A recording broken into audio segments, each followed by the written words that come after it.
Nice to meet you all. Magtatanong lang sana ako kung may signal kayo. Pwede bang makitawag?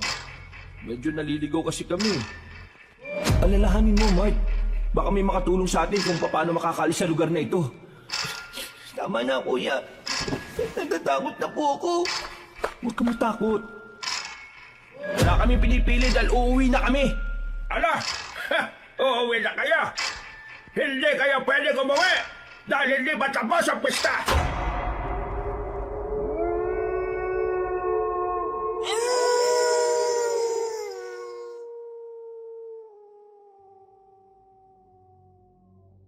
Kung ikaw ay taga Maynila, ay napakasarap na magbakasyon sa probinsya, lalo na at ang pupuntahan mo ay pista sa isang baryo.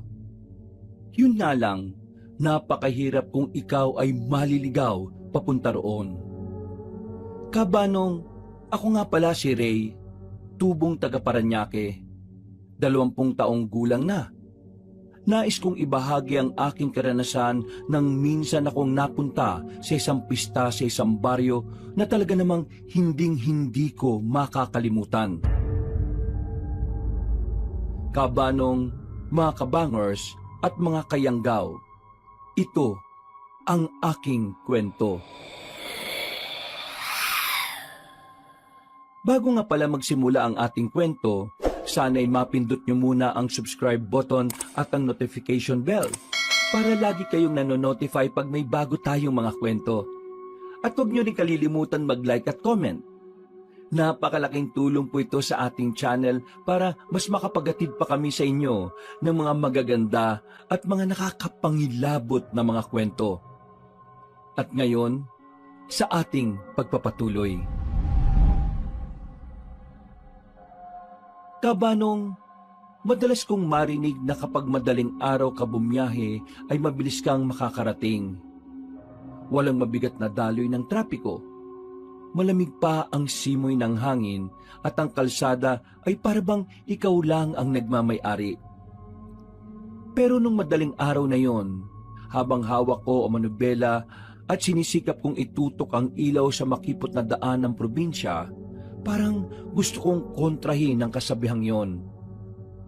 Tahimik sa loob ng aking sasakyan, maliban sa mahinang tugtog sa radyo. Nasa passenger seat ko si Santi, ang girlfriend ng classmate, best friend at kapwa ko professional taekwondo player na si Yago. Maganda si Santi kahit maliit. Mabait din siya pero kung minsan ay may kaartehan. Laki kasi sa yaman pero hindi siya anak ng kontraktor As usual, katabi niya si Yago. Sweet-sweetan sila habang natutulog dahil mahaba-haba pa raw ang biyahe namin. Sa tabi ko, sa driver's seat, nakaupo ang nakababata kong kapatid na si Mart, na ngayon ay nakadungaw lang sa bintana. Nakatitig sa mga punong tila nagsasayaw habang binabayo ng malamyang ihip ng hangin. Kuya, ilang oras pa ba? Malayo pa ba tayo? Medyo, tol. Sabi ni Yago, mga 3 oras lang daw mula EDSA hanggang sa bayan nila Pero parang, ang tagal na no? Mag-aalas 4 na ng madaling araw. Eksaktong alas 12 tayo umalis sa atin. Kaya siguro malapit-lapit na rin. Nakikita ko dito sa GPS Hindi ka naman naligaw, kuya. Hindi naman. Ewan ko, siguro. Ay teka. Tol! Yago! Gising ka muna dyan. Mamaya ka na yumakap-yakap dyan. Kayo talaga, painggit pa kayo I-check mo nga yung dinadaanan natin kung tama. Ay, naku, sabi ko naman sa iyo, tol, di ba?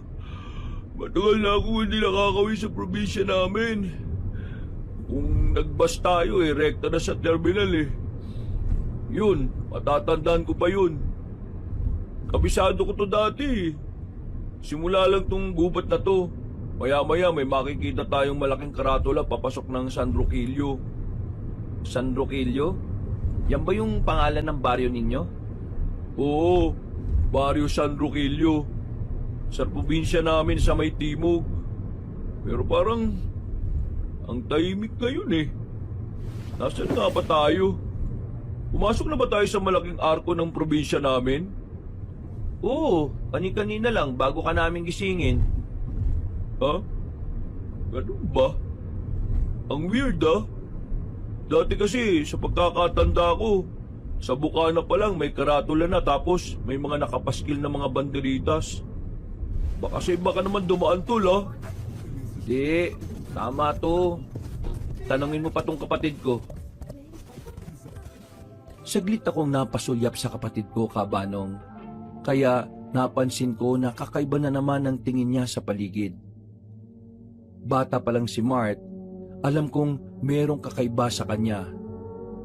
Dalawa lang kami nang magkasama sa bahay dahil nasa ibang bansa ang Mami Resty at Daddy Yo namin.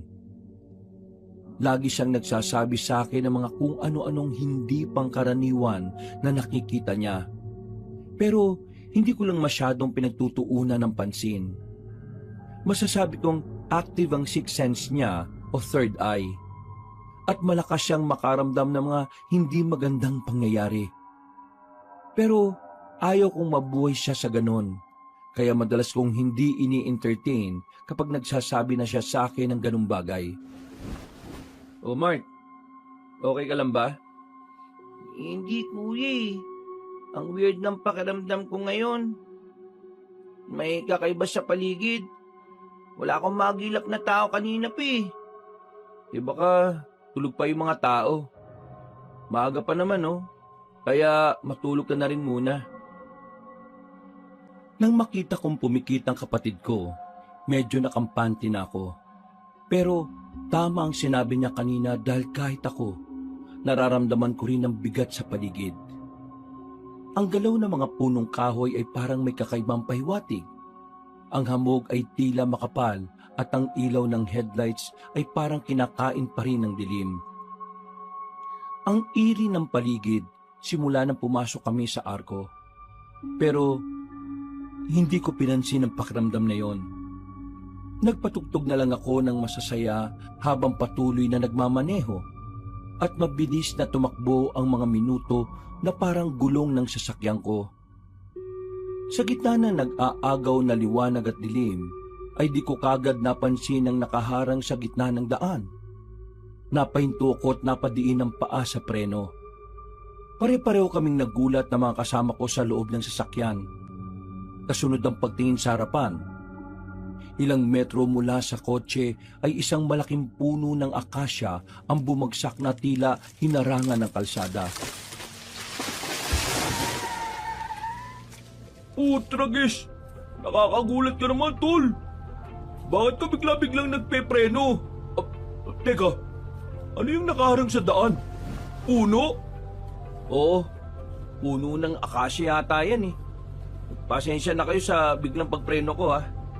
Hindi ko rin kaagad kasi napansin eh. Parang bigla na lang sumulpot dyan. Anak ng toko naman oh.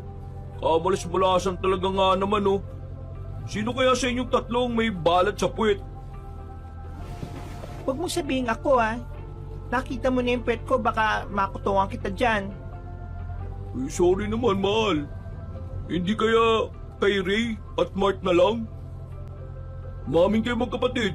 Sino sa inyo may balat? Uy, nakita mo na rin yung pet ko no? Palagi tayong sabay sa locker room eh. Saka hindi namin lahi ang may balat. Kaya imposibleng meron si Mart. Natigilan na ako sa pagbibiro, Kabanong, pagkakita sa seryoso mukha ng nakababata kong kapatid. Para mawala ang takot niya, tinapik-tapik ko siya sa balikat saka nag-sign ng okay. Gumunti naman siya ng kaparehong sign, pero ramdam ko pa rin ang takot sa kanyang mga tingin. Lumabas ako ng sasakyan. Sinundan ako ni Yago at ni Mart. Si Santi naiwan sa loob habang hawak-hawak ang cellphone niya. Pero mukhang walang signal dahil kanina ko pa napapansin ng GPS na hindi na nakakasagap ng daan. Ang hamog sa paligid ay lalo pang kumapal at ang amoy ng lupa ay tila ba bagong galing sa ulan. Lumapit ako sa puno. Malalaki ang sanga nito. Pero nakapagtataka dahil ang katawan ng puno ay parang sinunog at sinadya talagang itumba sa gitna ng kalsada. Itim na itim ito at may amoy na parang pinaghalong abo at bulok na karne. Kuya, tingnan nyo yung mga uwak oh. Sabay-sabay kaming napatingala. Pagtingin ko sa itaas, doon ko lang napansin na napakaraming uwak ang nagliliparan sa paligid. May ilang mga dumapo sa mga sanga, habang ang iba naman ay umaatungal sa dilim. Hindi lang 10 o 20, kundi halos 100 yata ang mga ito na parang nagbibigay ng paywatig. At ang creepy lang dahil ang mga mata nila na natatamaan ng ilaw ng kotse ay mga namumula. Shh! Daming uwak. Pwede bang mag-uhi ng isa? Huwag kayong lalapit sa kanila, kuya. Bumalik na tayo sa loob ng kotse, please. Sinunod ko kagad ang sinabi ni Mark Cabanong. Bumalik kami sa loob ng sasakyan habang pare-parehong nakatingin sa nakatumbang puno at mga uwak na nagliliparan. Napatingin ulit ako kay Mark. Pero halatang kabado pa rin siya kaya muli kong tinapik. Huwag ka mag-alala, tol. Kasama mo ang kuya. Salamat, kuya. Okay guys, hindi nagana ang GPS So anong plano? Ang alam ko may alternative na daan bago mag-arko. Pwede tayong bumalik doon tapos doon tayo dumaan. Magtanong-tanong na lang tayo. Nakakapagtaka talaga na walang signal sa area na to O sige, ganun na lang ang gawin natin. Agad kong minaniobra ang kotse. Habang papatras ako, nagsimulang maglipara ng mga uwak. Tila nag-aagawan sa ibabaw ng punong bumagsak. Ang mga pakpak nila ay nagbabanggaan at ang tunog ay parang mga latigong naghahampasan. Habang patras kami, ay bigla kong napatingin sa side mirror. Napansin ko mula sa hindi kalayuan na parabang merong imahe. Isang anino na nakatayo sa likod ng puno. Hindi ko masyadong nakita ang muka, pero ang katawan nito ay mahabang payat at tila nakabaluktot. Napakurap mata ko at bigla yung nawala na parang bula. Ay, naku, guni-guni ko lang pala. Hindi yung guni-guni, kuya. Kinabahan man ako, hindi ko na lang din masyadong pinansin ang mga sinabi ni Mart. Mabuti na lang talaga at sanay na ako sa kanya sa tuwing may mga ganito siyang binabanggit.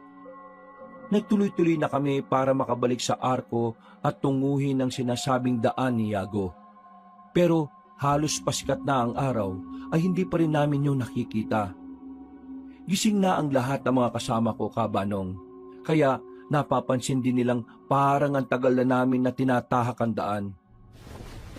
Ray, parang paikot-ikot na tayo. Talaga ba? Parang hindi naman. Paikot-ikot talaga. Nadaanan na natin kanina yung mahabang tulay na yun Yung mga punong pare-parehong parang may hiwa sa balat. Ilang beses na nating nadaanan Pati yung mga pose ng kuryente na may nakapaskil na luma at kupas na tarpaulin. Ganun na ganun. Saka yung nilulumang simbahan. Ha? Talaga? Hindi na ako nakapagsalita dahil pagkalagpas namin sa mga kabahayan sa hindi kalayuan, ay muli nga naming nadaanan ng mahabang tulay. Gulat akong napatingin sa GPS ng kotse pero wala pa ring signal.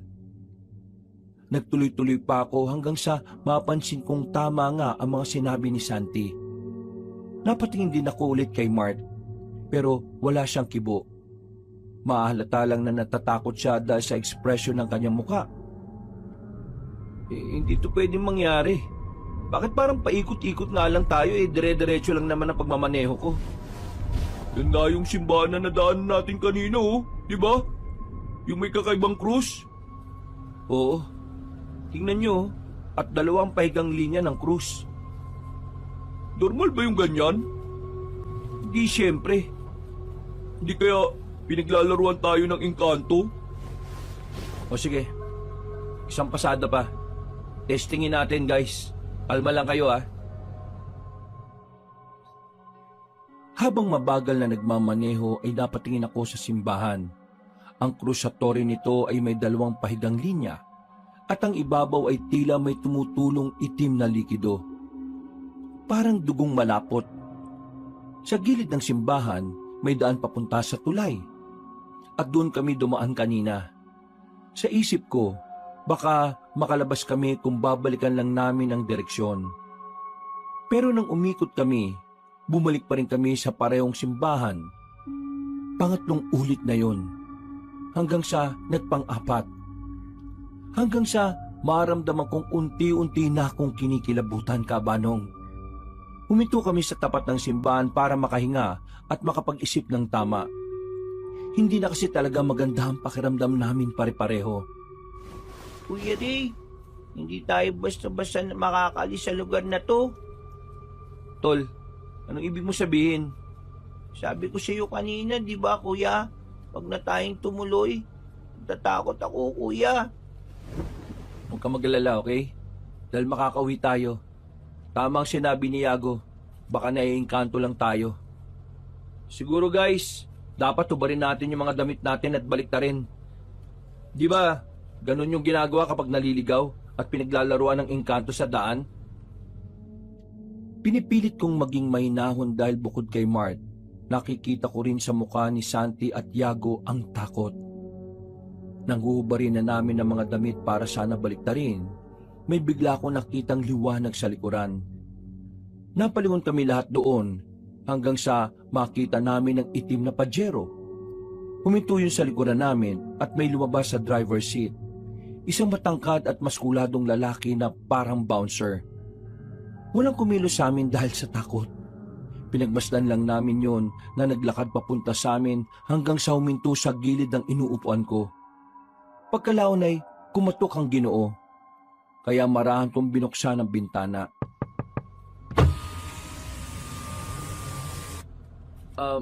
Magandang araw ho, sir. Nako, wag mo na akong tawaging sir. Kuya Riv na lang. Sir, Kuya Riv, ako naman si Ray. Itong kapatid kong si Mart at sa likod sina Santi at Yago. Nice to meet you all. Magtatanong lang sana ako kung may signal kayo. Pwede bang makitawag? Medyo naliligaw kasi kami. Kasama ko yung misis ko at ang anak ko. Pati yung yaya ng anak ko. Makikipyesa sana kami sa San Ronquillo. Dapat kanina pa kami naroon Ang kaso hindi na namin malocate. Naku, gustuin ko man kayong tulungan, Kuya Riv, pero same tayo ng situation. Naliligaw din kami. Pareho tayo ng problema. Kanina pa rin kami paikot-ikot dito Magbabaliktad na nga kami ng damit kasi ganun daw yun. Ayaw ko kayong paasahin pero hindi siya effective. Tingnan mo tong damit ko. Kanina pa to nakabaliktad Ginawa na namin talaga ang lahat pero wala pa rin. Napatingin ako kay Mart na kabado pa rin ang muka. Pagkatapos ay nilingon ko rin sina Santi at Yago mula sa rearview mirror ng kotse. Pare-pareho kaming hindi na alam ang gagawin.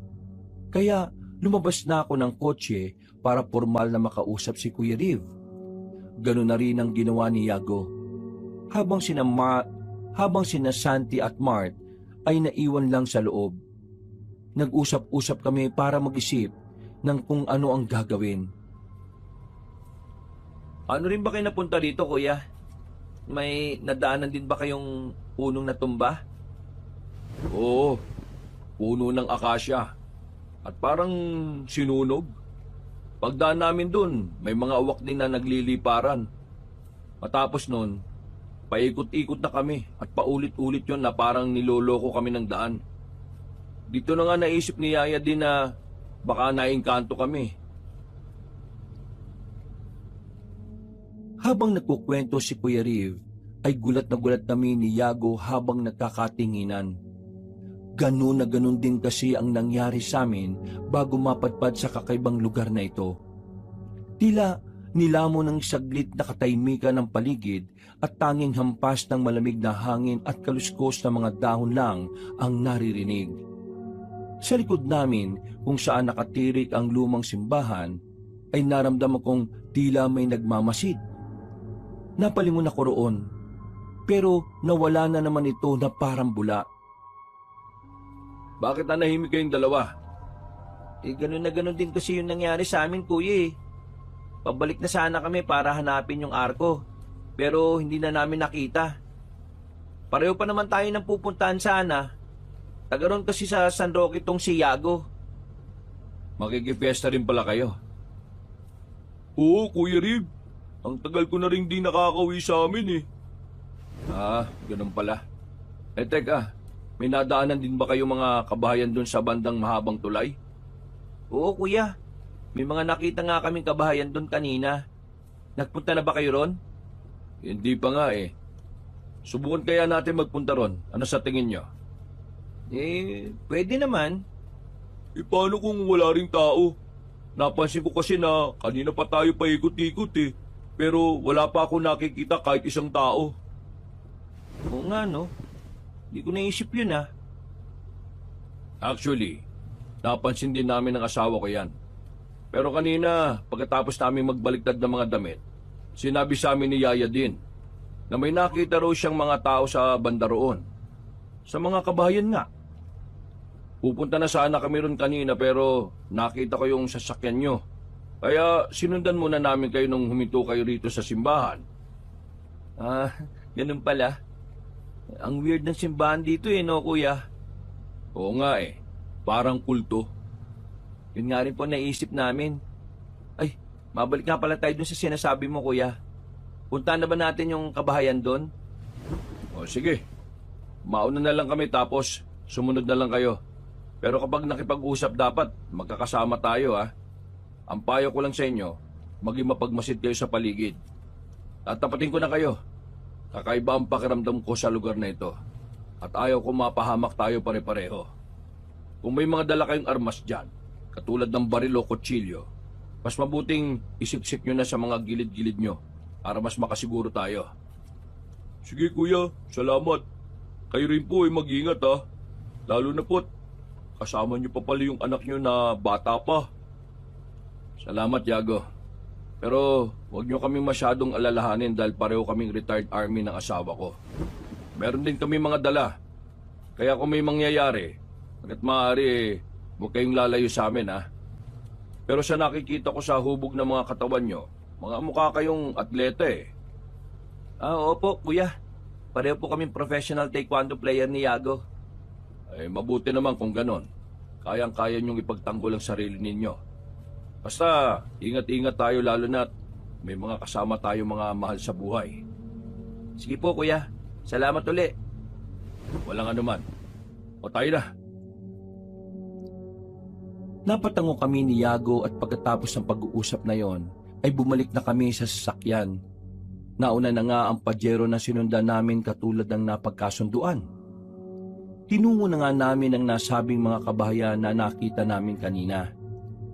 Habang papalapit, ay unti-unti kaming nakakarinig ng mga boses ng tao. Dahil dito, ay pare-pareho kaming nabuhayan. Bukod sa iilang boses ng tao, tila unti-unting lumalakas ang tugtugin.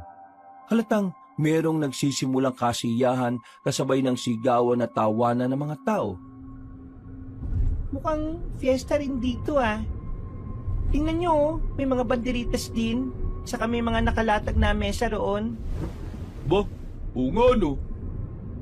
Baka naman, love. Dito talaga yung lugar nyo. Hindi love eh. Medyo sibilisado na yung sa probinsya namin. Tingnan nyo naman yung mga naroon no. Parang makaluma sila manamit at umasta. Pero in fairness ha, mukhang masaya eh. At least, may nakita na tayo mga tao. Tol, Yago, tandaan mo yung sinabi ni Kuya Riv, ah. Ay, oo nga pala. Don't worry tol, akong bahala. Can count on me. Like 1, 2, 3, I'll be there. Loko-loko, magseryoso ka nga. Ito naman, pinapalight ko nga lang yung situation natin eh. Okay, sige. Wala na nagsalita sa amin kabanong. Ilang saglit pa, habang papalapit kami ay may napansin akong kakaiba mula sa hindi kalayuan. Napatingin din sa bandang kanan si Mart, kaya nakita niya rin ang nakita ko. May iilang kababaihan na naglalakad papunta sa isang malaking bahay. Lahat sila ay mga nakaputing bestida na parang magsisimba. Dahil doon na ako nakatuon kaya di ko na namalayang nakahinto na pala ang nasa unahan. Mabuti na lang ay humawak sa akin ang bunso kong kapatid kaya mabilis kong naipreno ang kotse. Uy, tol! Focus naman sa daan. Ano ba tinitingnan mo dyan sa kanan, ha? Ha? May nakita kong mga kababaihan dun eh, oh. Ha? Wala naman ako nakita. Ikaw ba, love, may nakita? Wala rin. Maaksidente pa tayo niyan, eh. Pasensya na, tol, ah. Habang nakapreno kami sa gitna ng makipot na daan, ang mga tao sa nagsisimulang kasiyahan ay biglang natigilan. Nakapaling ang lahat ng mga ulo sa direksyon namin. Walang gumagalaw at walang salita. Tanging tugtog lang ng masayang musika sa di kalayuan ang tila nagtutuloy-tuloy. Nang gumalaw na ang kotse ni Kuya Riv sa unahan namin, ay sumunod na rin kami kaagad. Dahan-dahan kong pinaandar ang sasakyan. Sa bawat paglapit namin ay unti-unti na rin gumagalaw ang mga tao at nakakanya-kanya ng balik sa kung ano-anong kaabalahan. Pagdating namin sa mismong mga kabahayan ay agad kaming sinalubong ng isang matandang lalaki. Nakasuot siya ng maayos na damit. Purong puti ang buhok at may suot na kwintas na gawa sa mga buto ng hayop. Naunang bumaba ng sasakyan si Kuya Riv, kaya paginto ng kotse namin ay sumunod na ako pati si Yago. Pinakandado muna namin kay Santi at Mart ang pinto bago lumapit sa mga nakatatanda. Nang magkakaharap na kami, ay napatingin ako sa matandang lalaki. Napansin ko na parang may kakaiba sa mga mata niya. Para kasing magkaiba ang kulay nito. Meron siyang dalawang alalay sa likuran. Ang isa ay 4 feet lang ang laki na matabang lalaki, habang isa ay matangkad pa kay Kuya Riv. Pero sakto lang ang hubog ng katawan. Nakakatakot lang dahil may hawak yon na pangkatay ng hayop. Napalunok ako ng laway habang nakatingin sa sandata ng Ginoo na mahinang hinahampas-hampas sa mga palad niya. Kahit kinakabahan, ay pinilit kong maging postura at umaktong hindi natatakot. Tumayo kami ng best friend ko sa likod ni Kuya Riv. Magandang araw ho. Ako si Riv. Ito mga kasama ko ay sina Ray at Yago. Magandang umaga rin sa inyo, mga anak. Maligayang pagdating sa aming pista at ikinagagalak ko rin kayong makilala. Ako naman si Mang Amon, punong tagapangalaga ng Baryo Linggit. Masaya ho kaming malaman na pista rin pala rito. Pero gusto ko lang hong ipaalam na hindi kami makikipista sa inyo. Hindi no ako magpapaligoy-ligoy pa. Naliligaw kasi kami at hindi namin alam kung saan pupunta. Baka maituro nyo sa amin ang daan papunta sa Baryo Ronquillo. Sinasabi ko na nga ba't naliligaw kayo? Nagmakasakali lang ako na baka naisipan niyong makipista sa amin. Fiesta rin po talaga yung pupuntahan namin eh. Pero hindi ho rito. Naligaw lang ho kami. Paano nyo nalaman na naliligaw kami? Kanina pa kayo napapansin itong isa sa tauhan kong si Butchok. Ilang beses na raw siyang nakakita ng dalawang sasakyan na pabalik-balik sa tulay. Wala naman kasi halos na dumaraan dito. Sobrang dalang. Ganun ho ba? Oo, iha. Hindi kayo ang unang dumaan dito sa Baryo Linggit para magtanong ng ganyan. Hindi rin namin alam pero kapag ganitong araw talaga ng pista, may mga naliligaw talagang mga tagalabas. Ganun talaga, anak. Minsan, pinipili ng daan kung sino ang dapat makarating sa kung saan siya patutungo. Ano pong ibig niyong sabihin? Wala naman. huwag kayo masyadong mabahala. Dahil kasama naman talaga sa buhay ang pagkaligaw. Lahat tayo ay dumaraan sa ganoong proseso. Pero ang importante ay makabalik. Kung makakabalik. Mawalang galang na ho, Mang Amon. Alam niyo ho ba ang daan papunta sa Baryo Ronquillo? O naman, isa lang naman ang daan dito palabas. Hindi lang siya nakikita ng marami kaya mas madalas na may naliligaw kapag napapadpad dito. Pwede ho bang ituro niyo sa amin? Nagmamadali ho kasi kami. Baka nag-aalala na rin yung mga taong naghihintay sa amin. Ay, huwag kayong mag-alala. Ituturo ko mismo sa inyo ang daan. Pero halina muna kayo at magpahinga. Saka na natin pag-usapan yan. Hindi magandang magbiyahe ng pagod ng isip at utak dahil baka mas mapahama kayo sa daan. Total nandito na rin naman kayo. Saluhan niyo muna kami sa pista kahit hanggang tanghalian lang. Pangako. Ako, pati tong si Butchok at Dakngat ang maghahatid sa inyo. Nagkatinginan kami ni na Kuya Riv at Yago Cabanong na parang nagbabasahan ng mga sinasabi ng mga mata namin. Alam kong katulad ko, may pagdududa rin sa puso ng mga kasamahan ko. Pero sa nararamdaman ko sa paligid, kapag hindi kami nakiayon sa gusto ni Mang Amon, ay tila magkakaroon ng hindi magandang mangyayari. Narinig ko ang pagbuntong hininga ni Kuya Riv. Pagkatapos ay pasimple siyang tumango sa amin bago sagutin ang tanong ng matandang lalaki. Magandang ideya po ang naisip niyo, Mang Amon. Salamat po sa concern at payag na po kami. Pero hanggang tanghali lang po sana ha. Kasi katulad ng sinabi ko, baka nag-aalala na rin yung mga naghihintay sa amin doon sa Baryo Ronquillo. Ayo naman. Meron din namang kasiyahan dito kahit tanghali. Sa katunayan, ngayong 6:00 ay magsisimula na sila roon sa maliit na plaza. Aayain ko sana kayo pero wag na muna dahil mukhang mga antok at pagod kayo Sige na, magpahinga kayo at kumain para may lakas mamaya pag alis ninyo. Tatawagin ko lang po yung mga kasama namin. Kung ayos lang po sana, meron ba kaming bahay na pwedeng pag-stayan hanggang mamayang tangali? Sa bahay na lang, pwede kayo ron. Nagtanguan na kami bago bumalik sa sasakyan. Bago ko buksan ang pinto ay kinausap ko muna si Yago ng masinsinan. Pinaalalahanan ko siya na mag-ingat dahil iba talaga ang vibes ko sa lugar na yon. Nang pababain na namin ng kotse sina Santi at Mart, ay tila natakot ang bunso kong kapatid. Kuya, natatakot ako sa lugar na to Umalis na tayo sa lugar na to. Tol, aalis din tayo kagad. Promise. Kailangan natin makisama sa mga taong yun para makaalis na tayo sa lugar na to. Hindi nila tayo paalisin.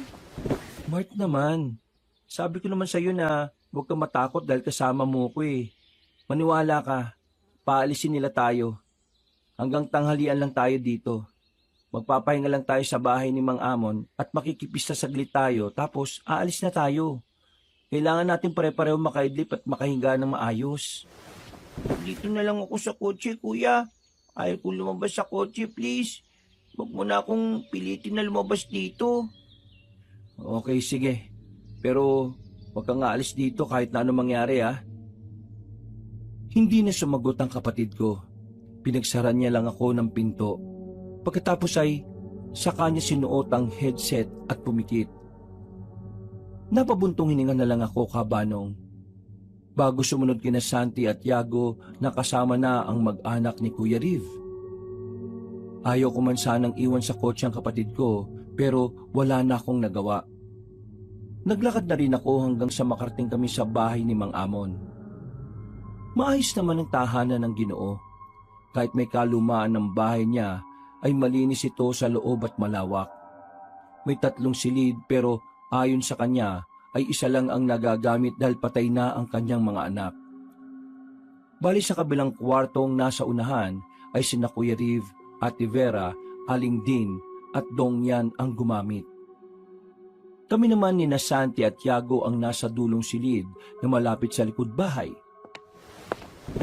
May almusal na tinapay dyan sa kusina. May palaban na rin. Magtimpla na lang din kayo ng inumin yung kape o gatas. Hindi naman kaya tsaa. Kompleto yan dyan. Kung gusto nyong makisaya ron sa plaza, pwede naman pero mas maigi na umidlip muna kayo. Lalo na't mukha kayong puyat lahat. Gigisingin ko na lang kayo kapag tanghalian na. At huwag kayong mag-alala. Ligtas kayo rito sa bahay ko. Sige po, maraming salamat po. Ay, siya nga pala. Pagpasensya nyo na rin yung mga taga rito kung medyo nakakailang silang tumitig. Bibihira kasi kami makakita ng ibang tao. Kaya ganon. Ay, sige na. At maiwan ko na kayo riyan para makapagpahinga kayo pare-pareho. Pag-alis ni Mang Amon ay nag-usap-usap nga kami ni Kuya Riv. Nag-iingat kami dahil medyo kaduda-duda ang kabaitan na ipinapakita ng pinunong baryo. Sinunod namin ang payo ni Kuya Riv na huwag kaming sabay-sabay na umidlip. Kaya nung nasa kwarto na kami ni Santi at Tiago ay nag-usap-usap muna kaming tatlo. Pero magsisimula pa lang ako sa pagkukwento ay narinig ko na kagad ang paghilit ng dalawa. Walang nga talaga itong magjowang to. Parang kanina lang, takot na takot pa sila eh. May pasabi-sabi pang huwag na kami umidlip at magkwentuhan na lang. Tapos mamukat-mukat mo eh, nagpapalitan na ng hilik. Naknanto ko talaga to. Santi! Tiago, huy! Tumayo ako't sumilip sa bintana. Mula roon ay tinanaw ko ang paligid. Kita ang plaza kung saan naroon na ang ilang mga batang naglalaro. Mga matatandang nagsasayawan at nagkakantahan. Ramdam na ramdam man ang pista sa lugar pero kakaiba pa rin ang dating nito sa akin. Napagawi ako ng tingin sa kabila kung saan naroon nakapark ang sasakyan namin. Nakita ko si Mart na naka-headset pa rin at nakapikit. Napabuntong hininga na lamang ako at muling iginala ang mga mata. Hanggang sa makita ko ang malaking bahay kanina. Naglabasa na kasi roon ng mga babaeng nakasuot ng puting mga bestida. Para sila mga robot na naglalakad papunta sa kung saan at nagulat ako nang sabay-sabay silang napatingin sa akin. Sa takot ay hinawi ko pasara ang bintana at saka naupo sa lumang sofa. Napabuntong hininga na naman ako at nagmuni-muni hanggang sa makatulog na lang ako ng di ko namamalayan. Dala na rin kasi ng antok.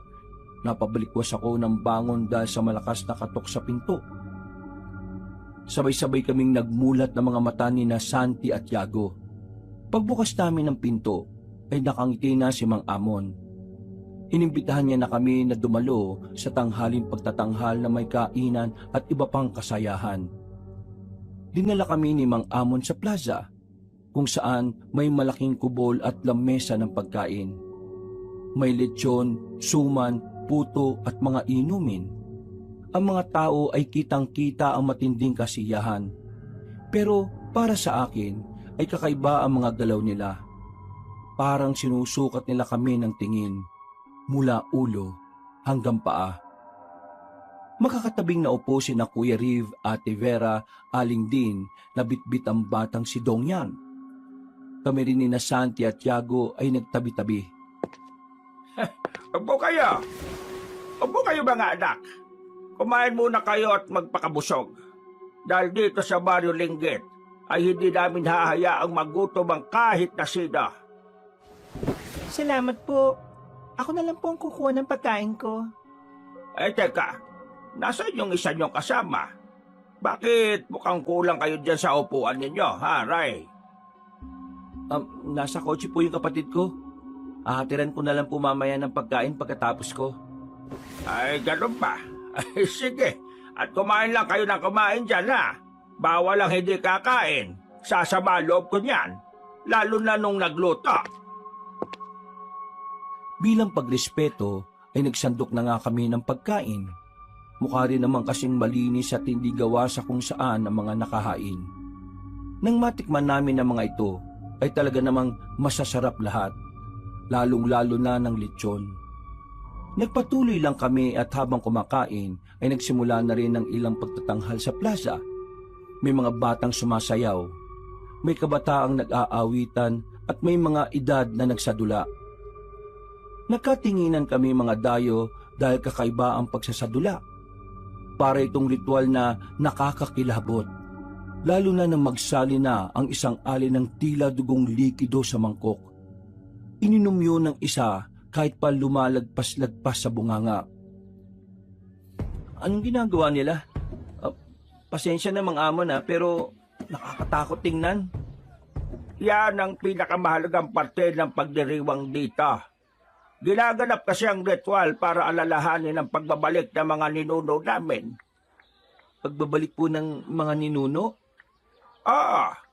Sa bawat pista, bumabalik sila para magpasalamat. Kaya kailangan naming maghandog ng kasiyahan at pagkain para hindi sila magalit. Sinong bumabalik? Yung mga ninuno nyo? At saka, anong para hindi sila magalit? Habang nakikinig kami ng paliwanag ni Mang Amon sa tanong ni Kuya Riv, napansin kong ang ilan din sa mga naroon ay may hawak na ngang mangkok na kulay dugo.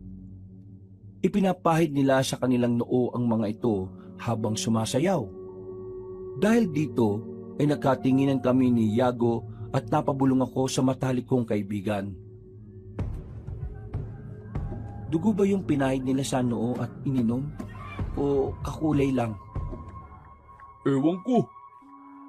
Ang sarap mo rin talagang kausap minsan no?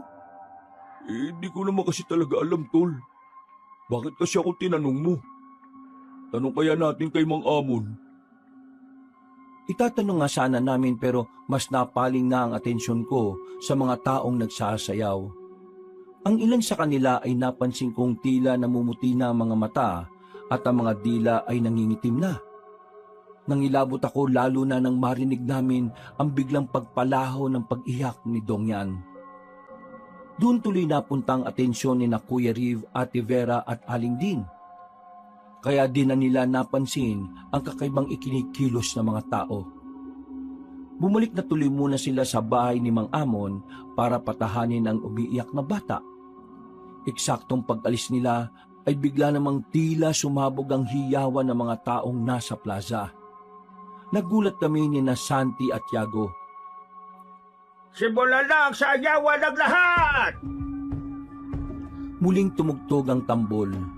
Ang mga tao ay sumayaw ng paikot-ikot na parang mga alon ng apoy. Simula bata hanggang matanda. Hindi na ako nakaimik dahil ibang-iba talaga ang pakiramdam ko sa mga nangyayari. Sobrang creepy. Pero nang tingnan ko sina Santi at Yago ay tila aliw na aliw sila. Simula pa lang yan. Mamayang gabi, mas maganda ang kasiyahan. Ganito rin kasaya yung pista sa amin dun sa Barrio Ronquillo. Maliban lang po dun sa mga parang nagri-ritual. Ang saya talaga ng mga ganap sa probinsya Pwede naman kayong manatili rito hanggang bukas, kung gusto niya. Wala naman pong problema sa amin ng girlfriend ko. Uy, Tol, baka mag-alala yung mga taong pupuntahan natin sa inyo. Ay, kung sa bagay. Naputol na sa pagsasalita ang best friend ko Kabanong dahil may batang tumakbo papunta sa amin. Narinig kong sinabi niya na parang may nangyayaring kung ano sa kapatid ko. Kaya dali-dali kaming tumakbo papunta sa kotse. Ganun na lang ang gulat nang makita si Mart na tila namumuti ang mga mata. Naninigas din ang kanyang mga kamay habang bumubula ang bibig. Diyos ko po, anong nangyayari sa iyo, Mart? Tay, inatake ng epilepsy ang kapatid mo. Ha? Wala naman siyang ganun sakit Binuksan kaagad ni Santi ang pinto at binigyan ng paunang lunas ang kapatid ko. Mabuti na lang talaga ay nurse si Santi kaya may ideya siya sa pagsasagawa ng first aid. Itinagilid niya si Mart at siniguro nitong hindi makakagat ang dila. Maya-maya ay sumuka na siya at unti-unti nang nawala ang paninigas ng katawan at mga kamay. Pagdilat ng mga mata niya ay iyak siya ng iyak na hindi namin alam kung bakit. Ano ba nangyari, Mart? Bakit ka umiiyak? Halika at dadalhin ka namin sa ospital. Mas maiging dalhin mo na muna siya kay Inka Mona. Pinsan kayo na manggagamot, kaya huwag kayong matakot. Kung dadalhin niyo siya sa ospital, siguradong malayo pa yun dito. Kaya mas mainam na doon na muna siya sa bahay at papupuntahin ko ang pinsan ko. Dahil na rin sa takot ko para sa buhay ng aking kapatid, hindi ko na masyadong napag-isipan ng tama. Sumang-ayon na lang ako at dinala si Mart sa bahay ni Mang Amon, kahit tila labag sa loob niya. Hindi na rin naman na siya nakatutol dahil alam kong nangihina siya. Halatang halata naman sa kanyang mukha. Pagdating namin sa bahay ay nakita naming nakaayos sina Kuya Riv at ang kanyang pamilya. Nakaredy na sila sa pag-alis kaya medyo nakaramdam ako ng lungkot at takot. Alis na kayo, Kuya Riv? Oo, pasensya na kung hindi na namin kayo mahihintay Ano bang nangyari? Si Mart po kasi, hindi ko rin alam eh. Kaso, kung dadalhin namin siya sa ospital, aabutin pa ng ilang oras. Kaya, magbabakasakali na lang kami sa pinsan ni Mang Amon. Oo nga wala nga malapit na ospital sa lugar na ito. So, paano? Mag-iingat kayo rito ha. Yung bilin ko sa inyo, tatandaan nyo palagi. Kayo rin, Kuya Riv. Mag-iingat po kayo. Pagdating ni Mang Amon kasamang matandang babaeng sinasabi niyang manggagamot, ay nagtungo na kami sa kwarto para i-check si Mart. Hindi ko na narinig ang naging usapan nila sa labas, pero nakita ko na sinamahan ni na Mang Amon, Butchok at Kadnat sina Kuya Riv. Nag-focus na rin ako sa ginagawang panggagamot na matandang babae sa utol ko. Dahil naiisip ko na baka may kung anong gawin siya. Ang magjowang Santi at Yago naman dahil sa pagkainip kaya nagpunta muna sa plaza para makisaya sa mga tao. Makalipas ang higit kalahating oras, nakita kong tila guminhawan nga talaga ang pakiramdam ni Mart. Kaya nakahinga na rin ako na maluwag. Nagpasalamat ako kay Inka Mona nang umiti sa akin bago magbilin na painumin ng tsaa mamaya ang kapatid ko kapag nagising na. Mas makakatulong daw yun para maging mahinahon ng kanyang isip. Pag-alis na manggagamot ay nahiga ako sa lumang sofa at pinagmasdan si Mart. Napabuntong hininga ako dahil nag-aalala pa rin ako sa lagay niya. Lalo na kanina nang makita ko siyang inaatake ng epilepsy. Paano siya nagkaroon ng epilepsy? Mukhang kailangan ko talagang ipacheck up ang kapatid ko pag uwi namin. Kailangan ding malaman nila mami at daddy ang tungkol dito. Sa kakaisip ko, hindi ko na rin namalaya na nakaidlip na pala ako. Nagising na lang ako na madilim na sa labas. Nakita ko kasi dahil sa nakabukas na bintana. Napabalikwas kagad ako ng bangon sabay tingin sa relo ko. Eksaktong 6:00 na ng gabi nang magising si Mart. Wala naman siyang masyadong reaksyon. At katulad ng bilin ni Inka Mona, nagtimpla ko ng tsaa at ipinainom sa kanya. Pinakain ko na rin siya hanggang sa muli siyang makatulog.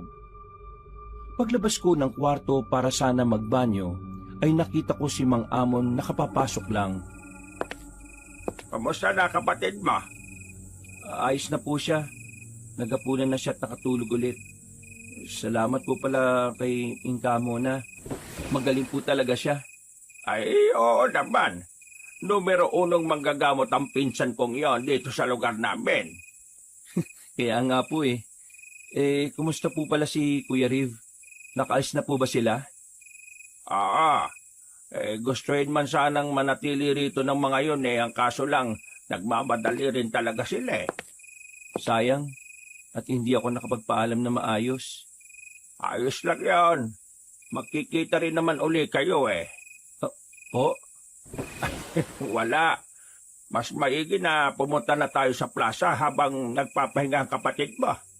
Total dito naman na kayo magpapalipas ng gabi. Di magpakasaya ka na at makipista. kaya nga po eh. Tiningnan ko lang ulit ang natutulog kong kapatid at pagkatapos ay sumama na ako kay Mang Amon papuntang plaza. Nang naroon ay nagulat ako sa nasaksihan ko. Mas naging creepy na kasi sila kumpara nung umaga. Karamihan ay mga nakamaskara na. Ang ilan sa mga babae ay walang saplot at ang mga kalalakihan naman ay nakabahag na lang. Hindi ko alam kung saan unang titingin. Sa mga taong sumasayaw ng paikot-ikot na parang alipin ng isang ritual o isang batang umiiyak na pilit na hinahatak papasok sa gitna ng apoy. Mang Amon, ano pong nangyayari? Teka, hindi ba si Dogyan yung batang yon? Paglingon ko sa matanda ay nangilabot akong bigla. Kanina lang kasi ay nakangiti pa siya at parang maamong tupa. Pero ngayon ay tila nagbabago na ang itsura niya. Tila nagiging isa ng mabangis na leon. Habang nasisinaga ng lampara ang mukha niya, nakikita ko ang unti-unting pagitim ng balat at paghaba ng ngipin. Ang mga mata niya ay nagiging mapula na parang asong gutom sa dugo. Tumingin lang siya sa akin at naglakad papunta sa apoy kung nasaan ang batang umiiyak. Nagkurap-kurap ako ng mga mata. Sa pag-aakalang ilusyon lang ang lahat at nananaginip lang ako. Pero nang makita kong totoo ang mga nangyayari ay naisip ko rin kaagad ang mga kaibigan ko. Nasaan sila Santi at si Yago? Anong nangyayari dito? Dito kami, Ray. Anong nangyayari sa mga tao rito? Si Dongyan ba yung batang hinahatak nila ngayon? Oo nga eh. Teka, nasaan ang boyfriend mo? Nandun pa siya sa banyo. Diyos ko po. Nagbanyo lang ako eh. Paglabas ko, ganito na nangyayari. Bakit nila hawak yung bata? Anong ginawa nila kay Kuya Riv at Ate Vera? Diyos ko po. Umalis na tayo rito. Hinawakan ko si braso si Santi at sinubukan naming maglakad para puntahan si Yago. Pero narinig naming umungol si Mang Amon at umiling. Nakangisi siya sa amin habang tumutulo ang laway mula sa gilid ng bibig niya. Saan kayo pupunta? Hindi pa tapos ang pista. Mga anak, hindi kayo pwedeng umalis ng hindi nakikibahagi. Hindi ko na pinansin ang mga sinasabi ni Mang Amon. Mas nangibabaw sa akin ang takot sa puso ko. Ngigpit ko nang hinawakan si Santi at dali-dali kaming nagtuloy-tuloy hanggang sa masalubong namin si Yago, naggulat na din sa nangyayari. Wala rin siyang ideya dahil kalalabas niya lang ng banyo. Habang papalayo kami, ay dinig na dinig ko kung paano humiyaw sa sakit at pagmamakaawa ang kaawa-awang bata. Hindi ko na tiningnan kung anong nangyari dahil alam kong wala na rin naman kaming magagawa. Siguradong kapag bumalik kami ay mapapahamak lang kaming tatlo. Bumalik kami sa bahay ni Mang Amon. Pagdating sa kwarto ay nakita kong gising na si Mart. Takot na takot siya habang nakatingin sa sahig. Kuya, may mga gumagalaw sa ilalim ng lupa. Ha? Anong ibig mo sabihin? May kung ano sa ilalim ng lupa eh. Napatingin kaming lahat sa sahig at nakiramdam. Hanggang sa madama nga naming tila may umuugong at gumagalaw nga roon. Tulad nga ng sinabi ni Mart. Dahil doon ay nagmamadali na kaming lumabas ng bahay. Nang nasa bakuran na kaming apat, muling tila yumanig ang lupa at nagkaroon ng bitak sa bandang unahan namin. Mula roon ay may nilalang na lumabas. Isang taong bayawak na nakakatakot ang itsura. Naglalaway yun na tila takam na takam sa amin. Pero hindi na kami naghintay pa sa gagawin nito dahil hindi naman kami tanga. Gamit ang buong lakas ay salita naming sinipa ni Yago ang mukha ng taong bayawak. Masakit yun, pero hindi kami nagpatalo. Hanggang sa mabuwalang nilalang na yon at tirik ang mga matang bumulagta. Duguan din ang ilong at bibig. Nagmadali na talaga kami papunta sa kung saan nakapark ang sasakyan. Hanggang sa makarinig kami ng putok ng baril. Paglingon ko sa plaza ay nakita ko si Kuya Riv. Marami siyang galos habang bitbit ang anak niyang walang malay. Nakahinga ako ng maluwag nang malamang nailigtas niya si Dong Yan pero hindi niya kasama si Ate Vera at Aling Din. Kaya nag-assume na ako na baka napahamak na sila. Yago, Santi, Mart, mauna na kayo. Itong susi ng kotse, oh. Buksan mo na yung sasakyan. Madali kayo. Isa nga pupunta. Nandun si Kuya Riv. Tutulungan ko siya. Bilis na. Wala na tayong oras. Dali mo yung sasakyan malapit sa plaza. Okay, sige. Bilisan nyo lang din at mag-iingat kayo, ha? Wala na kaming inaksayang oras. Tumakbo na sila papunta sa kotse at ako naman ay tinulungan ko si Kuya Riv na nakikipag-agawa ng buhay sa mga nilalang na kadiliman. Nang makalapit na ako ay dumapot ako ng pamalo. Isa-isa kong pinaghahampa sa mga nasa unahan kong nakasentro ang atensyon sa mag-ama. Kuya Riv! Dito, bilis! Salamat, Ray! Dali-dali siyang tumakbo sa kinaroroonan ko, pero may lumagpak na babae sa pagitan namin. Pagtayo nito, ay bigla na lang parang napupunit ang balat noon sa likod. Lumalabas ang maitim na pakpak na parang paniki. Pagtingin ko sa iba pang mga lalaki sa hindi kalayuan, kitang-kita ko na napupuno na ng itim na kaliski sa mga leeg nila, at ang mga mata nila ay naninilaw. Katulad to nung taong bayawak na pinagsisisipa namin. Anong klase mga nilalang yan, Kuya Riv? Hindi ko alam ang eksaktong tawag sa kanila. Pero ang alam ko lang, mga aswang sila. Saan tayo pupunta? Doon sa sasakyan namin. Tara na, Kuya. Sige, mabuti na lang at nakita mo kami ng anak ko. Oo nga po eh. Pero nasan si Ate Vera at si Aling Din? Saka ko nasasabihin, dapat makaalis na muna tayo rito.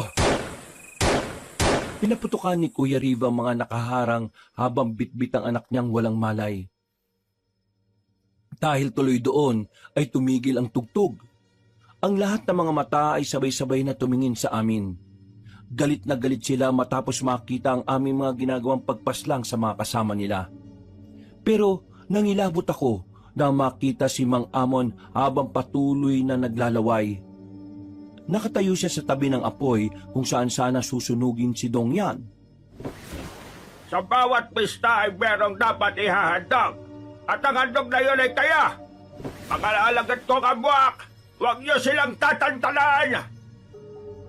Tumakbo kami at pagdating sa kinaroroonan ni Yago ay narinig ko na ang tunog ng kotse.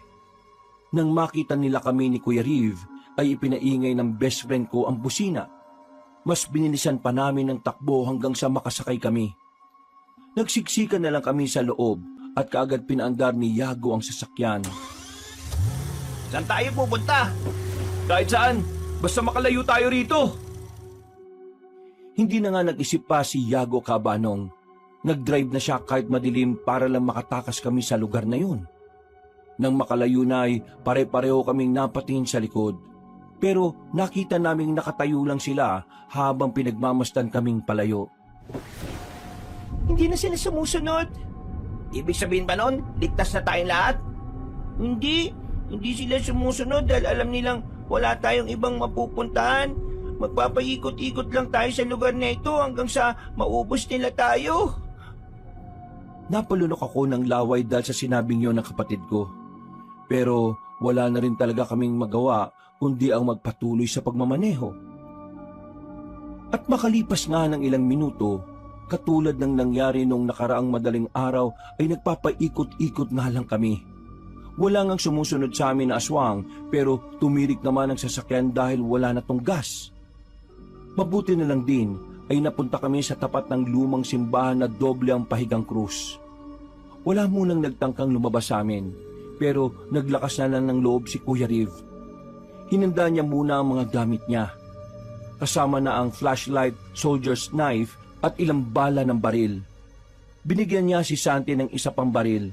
Si Mart naman ay isa pang soldier's knife. Habang kami ni Yago ay inabutan niya ng tig-isang 4 balls. Yan na lang ang naiwan sa mga gamit ko bago mahulog sa bangin ng sasakyan namin. Hindi ko alam kung nasa na si Navera at Aling din. Pagkatapos nila kaming lokohin, ay nagawa ko makatakas. Napatay ko rin si Butchok, pero si Kadngat, hindi, dahil hinabol niya ang mga kasama ko. Isa po ba nila kayo dinala? Ang akala po namin nakauwi na kayo dahil yun ang sabi sa amin ni Mang Amon.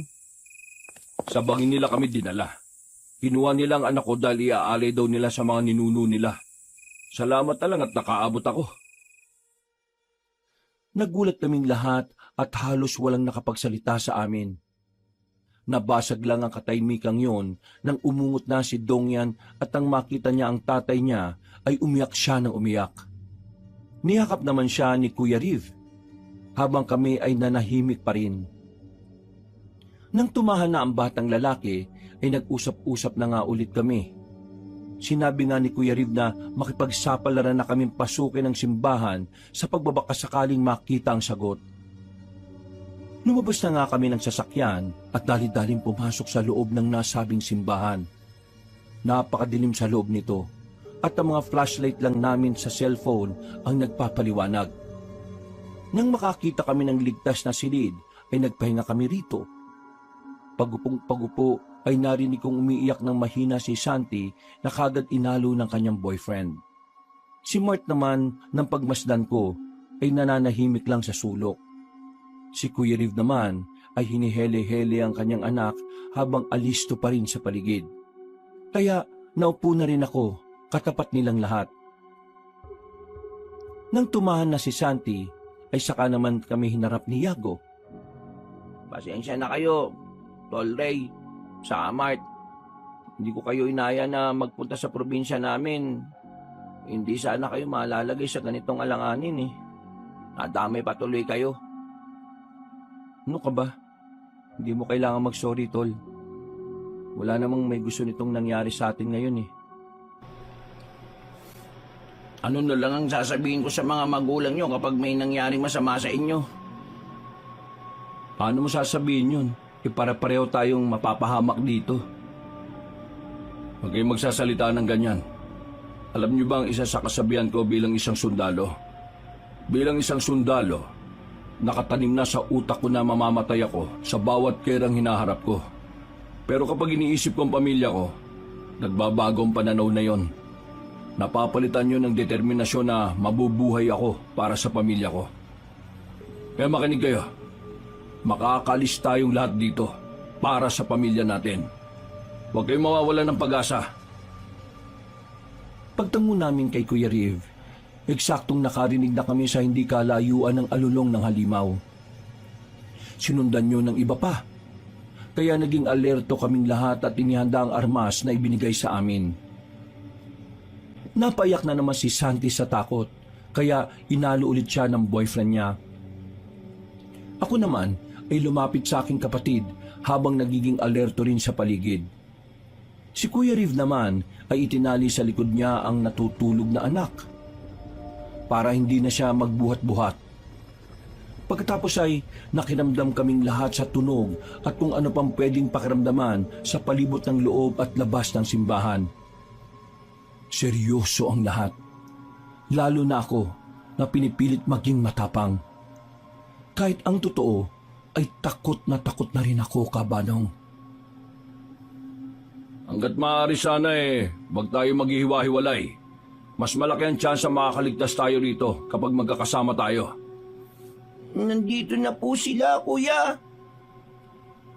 Eksaktong pagkasabing yun ng kapatid ko ay biglang nabuwal ang pinaka-main entrance ng simbahan. Habang nakatutok ang mga flashlight phone namin sa kung saan-saan ay sumenya si Kuya Riv na tumakbo na. Kaya wala na kaming inaksayang oras. Tumakbo kami sa kaliwang bahagi at tinahak din ang madilim na daan. Nang walang ano-ano ay may mga lumusot na babaeng aswang sa mga bintana sa taas. 3 sila na parang mga taong uwak. Nataranta kami habang tumatakbo. Pero Nagpahuli si Kuya Riv at inasinta ng baril niya ang mga yon. Nagulat ako dahil napaka-hustler niya. Sapul ang mga yon sa ulo at nang bumagsak na sa sahig ay wala ng buhay. Takbo! Bilis! Takbo! Doon sa pinto malabas! Dahil si Santi at Yago ang nauuna, kaya sila ang nagbukas ng pinto. Dali-dali rin kaming lumabas ng simbahan, pero hindi naman inaasahan ang mga sumunod na nangyari.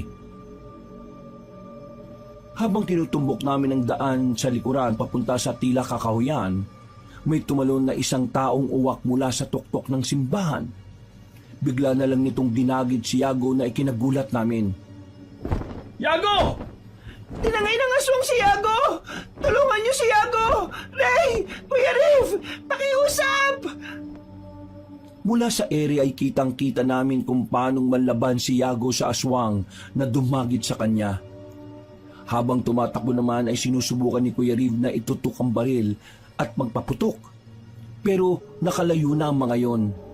At meron pang 2 taong uwak na sumugod sa amin pero bago sila makasunggab muli sa mga kasamahan ko ay hinila ko na si Mart at pinatakbo papunta sa kakahuyan. Hinatak naman ni Kuya Riv si Santi na iyak ng iyak. Pagkatapos ay pinaputukan niya ang 2 yon na sapul din sa ulo. Nang nasa silong na kami ng mga puno ay nagtago kami saglit sa isang gilid. Patuloy pa rin ang pag-iyak ni Santi na hindi makapaniwala sa nangyari. Yago! Si Yago! Kinuha nila si Yago! Sorry Santi, hindi namin nabawi si Yago. Wala na si Yago. Wala na ang best friend ko. Sorry talaga, Santi. Sorry. Niyakap ko ng maigpit si Santi para kahit papaano ay mapakalma siya. Namalayan ko na lang din na hindi ko na mapigil ang pag-iyak ko. Habang nasa ganun kaming estado ay nakaramdam kami ng kaunting pagyanig ng lupa. Maliban kay Santi ay sabay-sabay kaming napatingin doon. Kuya, may mga limaw na paparating. Pasensya na, Ray, Santi, pero kailangan na nating tumakbo. Yung lupang dumadagundong, sigurado akong lalabas na dyan yung mga taong bayawak. Kaya tara na, dahil kung hindi, matutulad din tayo kay Yago. Kahit masakit sa kalooban ay wala na kaming nagawa pa. Nagpunas ako ng luha at makakasabay kaming tumakbo palayo. Nagpatuloy ang pakikipaghabulan namin sa mga aswang. Habang napapasulyap-sulyap ako sa likuran, nakikita ko sa taas ng puno ang ilan habang ang ilan ay tila lumalangoy sa ilalim ng lupa. Ilang saglit pa ay narinig na naman namin ang nakakakilabot na alulong ng kamatayan. Sigurado na ako sa pagkakataong ito na si Mang Amon yon. Siya kasi ang nakita kong kakaiba ang pagpapalit ng anyo kanina. Para siyang isang asong lobo kung titingnan. Ray, sa likuran mo! Kuya Ilag, dadambahin ka ng aswang. Mabuti na lang din sa pagsigaw nila ay nakayukod ako. Pero may isa pang aswang na mula sa ilalim ng lupa na biglang sumulpot. Mabuti na lang ay mabilis din ang reflexes ko. Sinipa ko sa ulo ang taong bayawak at saka ko naman sinapak ang isa. Gamit ang 4 balls, dinig na dinig ko ang paglagutok ng buto noon sa mukhap bago humandusay sa sahig. Duguan yon at tirik ang mata. Pero ang isang sinipa ko ay muling bumangon. Hindi naman ako nagpatinag. Sige! Sugod, dalimaw! Sugod! Umungol yon bago sumugod pero di ko na to pinalampas pa. Pagkatapos ko siyang pagsusuntukin ng 4 ball sa muka, ay saka ko ginamitan ng reverse roundhouse kick. Nadinikulit ang paglagutok ng makunat niyang buto bago humandusay sa lupa na tirik ang mga mata. Bumaling na kaagad ako sa mga kasama ko. At nagulat ako dahil mas marami na pala ang kaharap nilang aswang. Magkasama ang taong uwak at ang taong bayawak.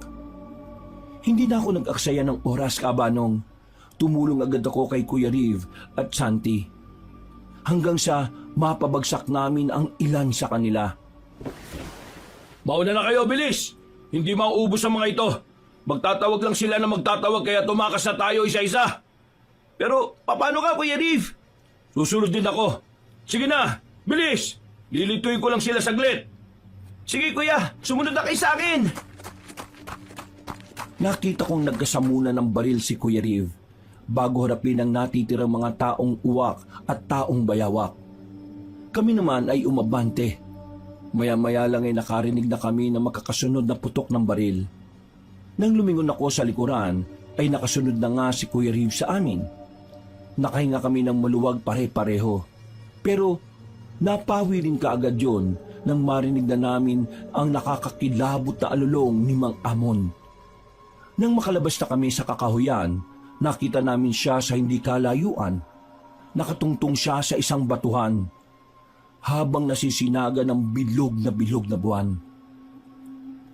Dinig na dinig namin ang nakakakilabot niyang paghalakhak na parang demonyong galing sa pinakamalalim na bahagi ng impyerno.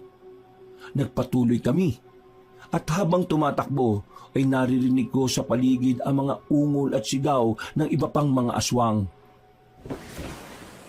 Hindi kayo makakaalis dahil kayong lahat na ang napili kayong gabi ng kapistahan ito. Sige, mga alagad ko gambwak, paglaruan niyo ang mga taong yan. Gawin niyo ang gusto niyo sa kanila. Pero huwag niyo muna silang papatayin dahil ngayon, hindi lang ang batang ihahandog natin sa kadiliman, kundi lahat sila. Pagsasaluhan natin ang mga sariwa nilang karne at dugo sa gabi ng pista ng aswang. Hindi namin siya pinansin. Nagpatuloy lang kami.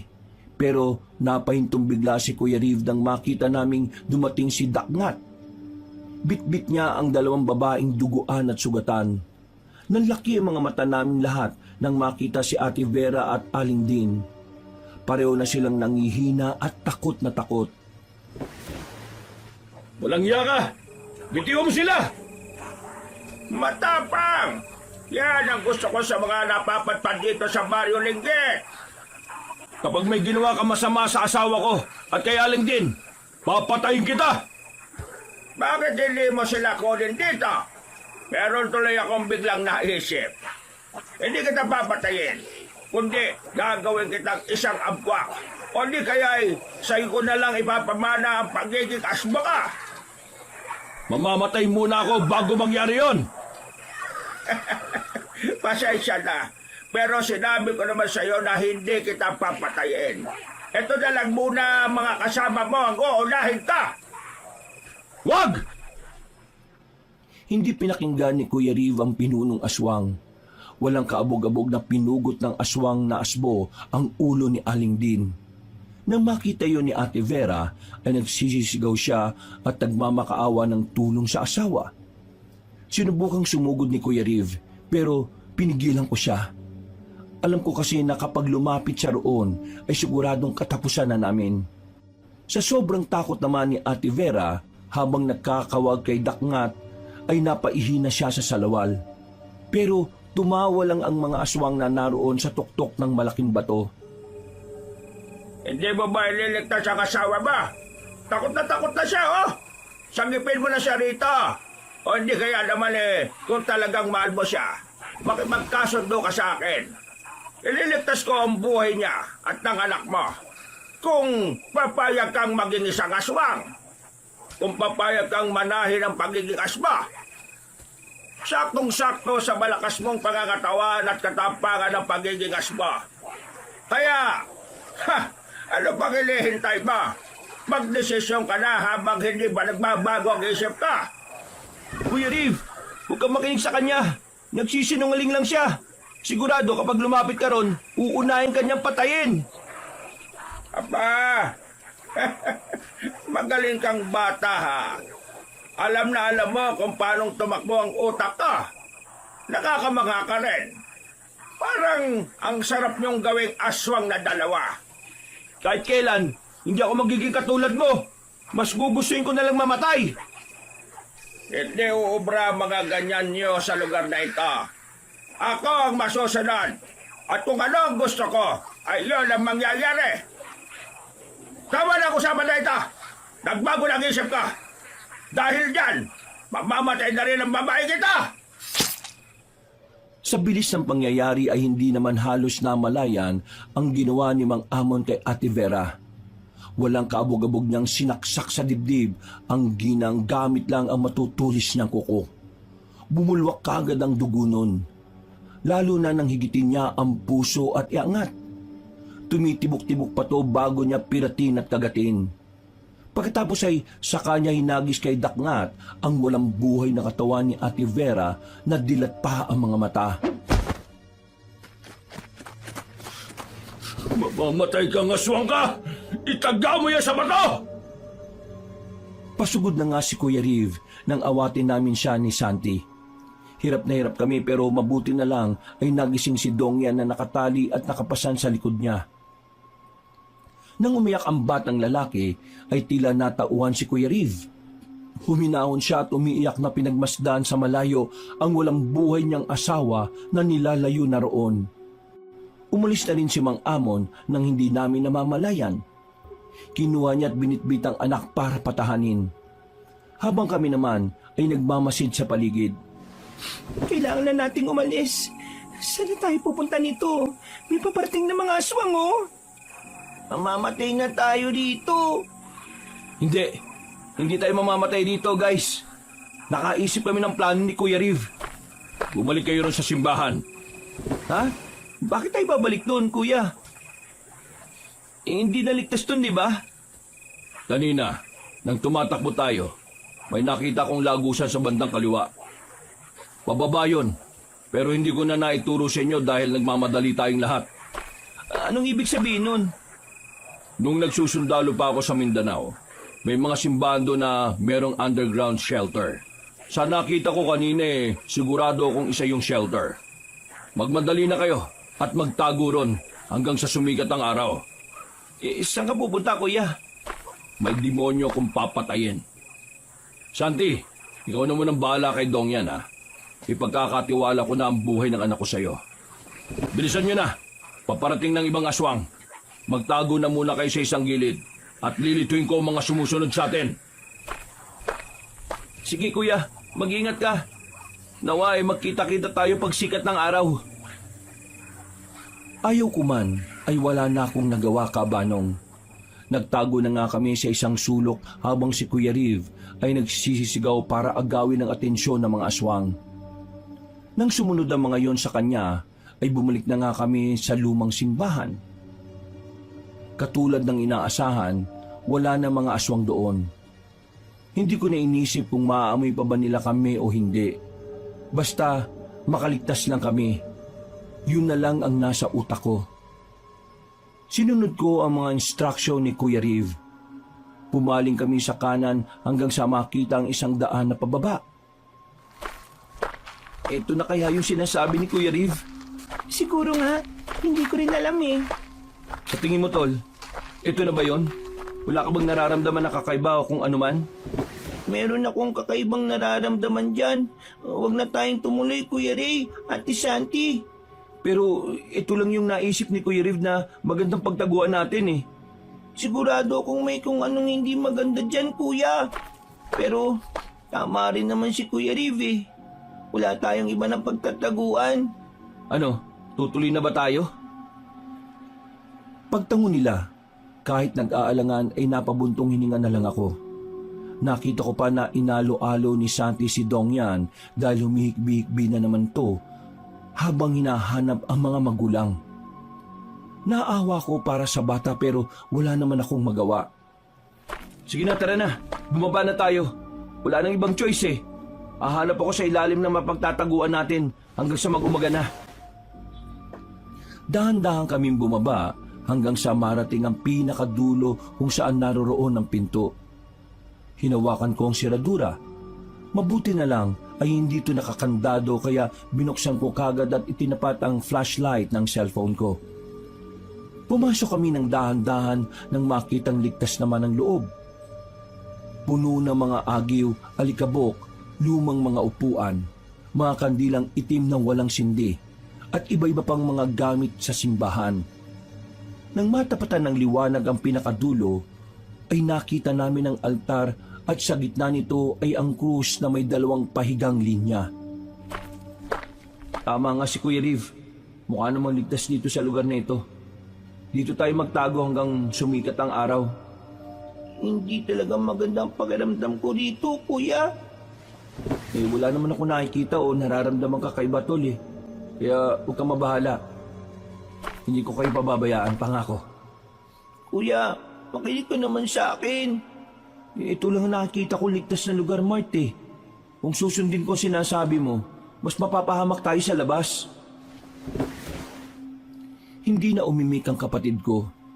Naupo na lang siya sa gilid pagkatapos kong harangan ng pinto. Siniguro ko talagang hindi kami mapapasok sa lugar na yon hanggang sa sumikat ang araw.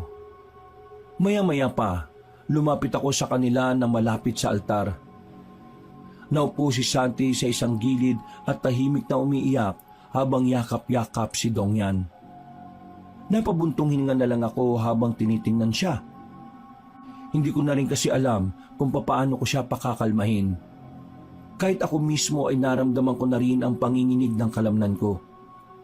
Hanggang sa mapatingin ako sa krus na may pahigang linya. Napaisip tuloy ako kung ano ang ibig sabihin nito. Ngayon lang kasi ako nakakita ng ganitong klase ng krus. Parang antena naman to. Nakita ko na ang krus na yan, kuya. Ha? Saan? Nung nandun ako sa kotse, kuya, bago magdilim ang paningin ko. Yung inatake ka ng epilepsy? Ano pa nakita mo?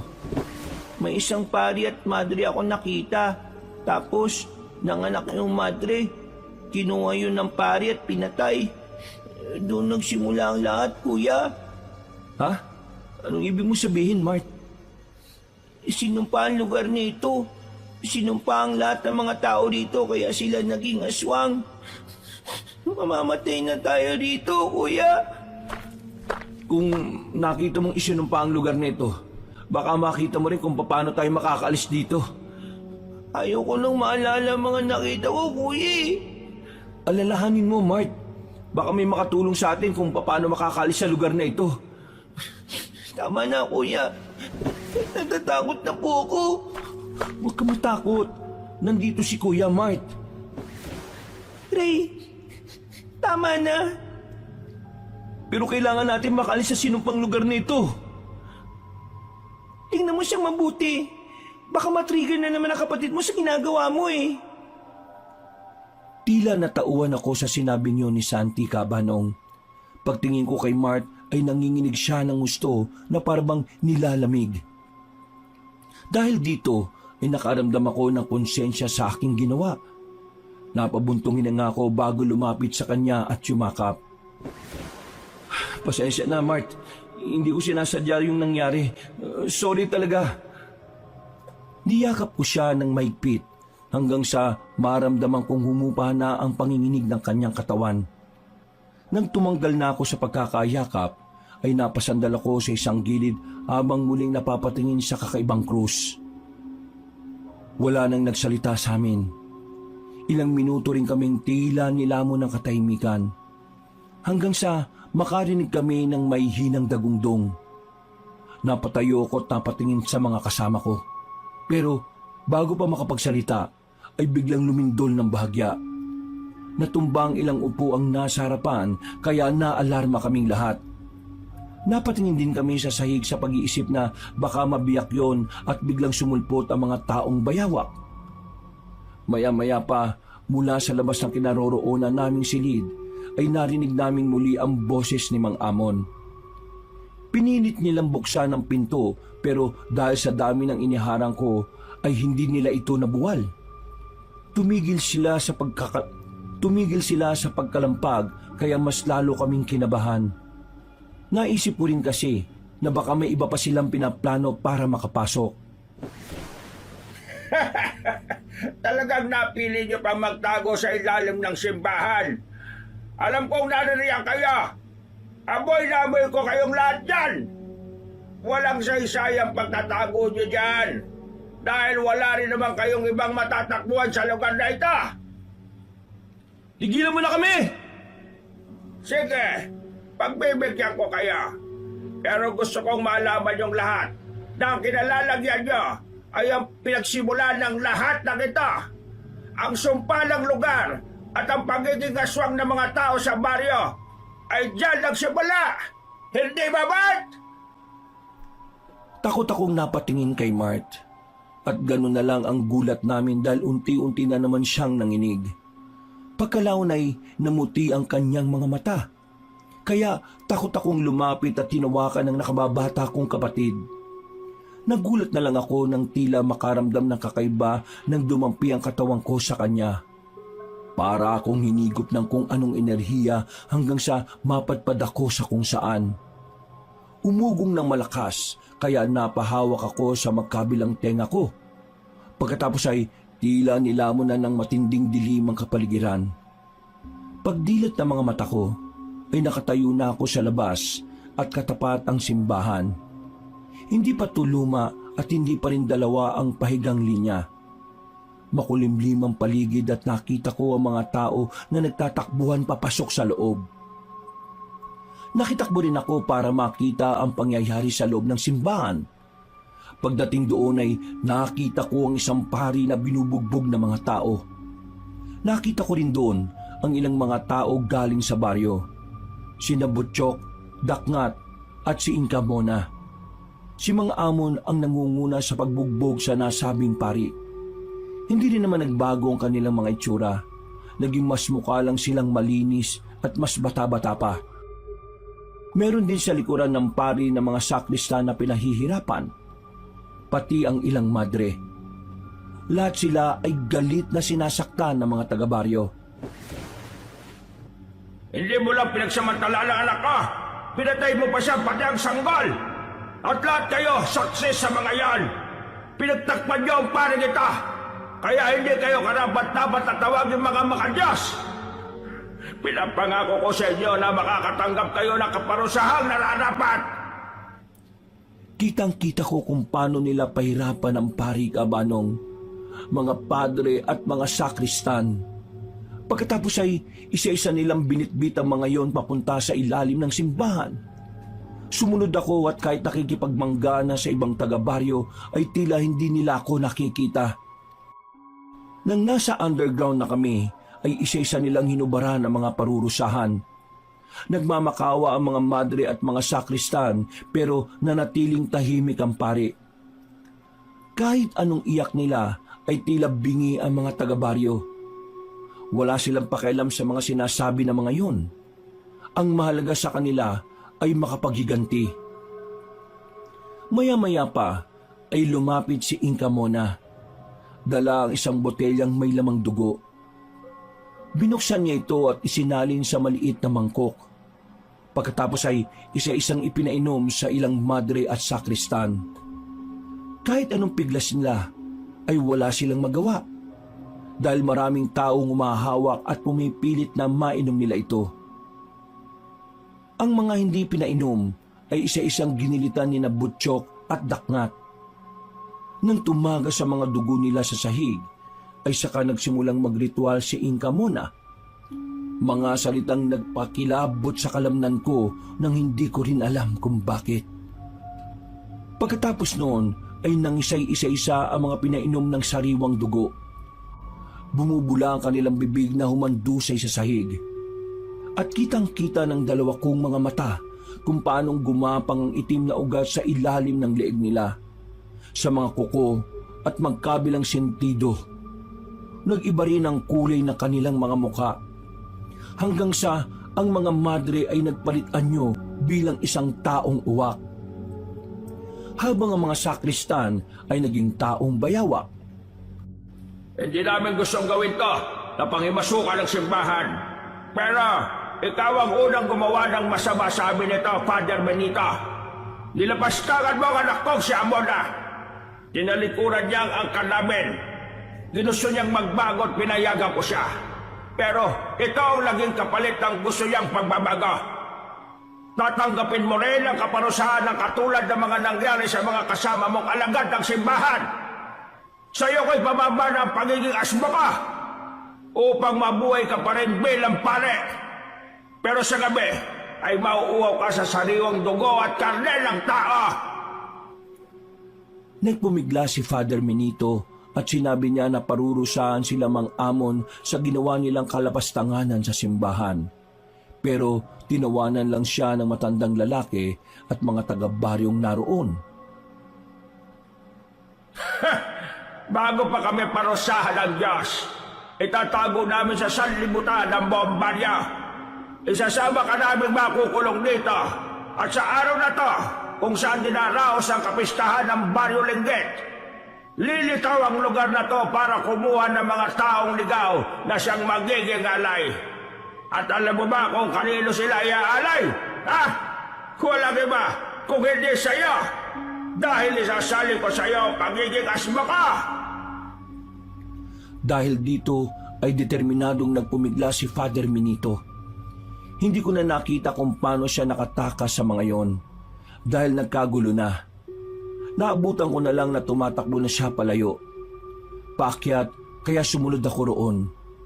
Hindi tumigil ang pari sa pagtakbo kahit pa nawala na siyang kahit na anong suot. Kitang-kita ng mga taong kanyang kahubaran pero wala na siyang pakialam.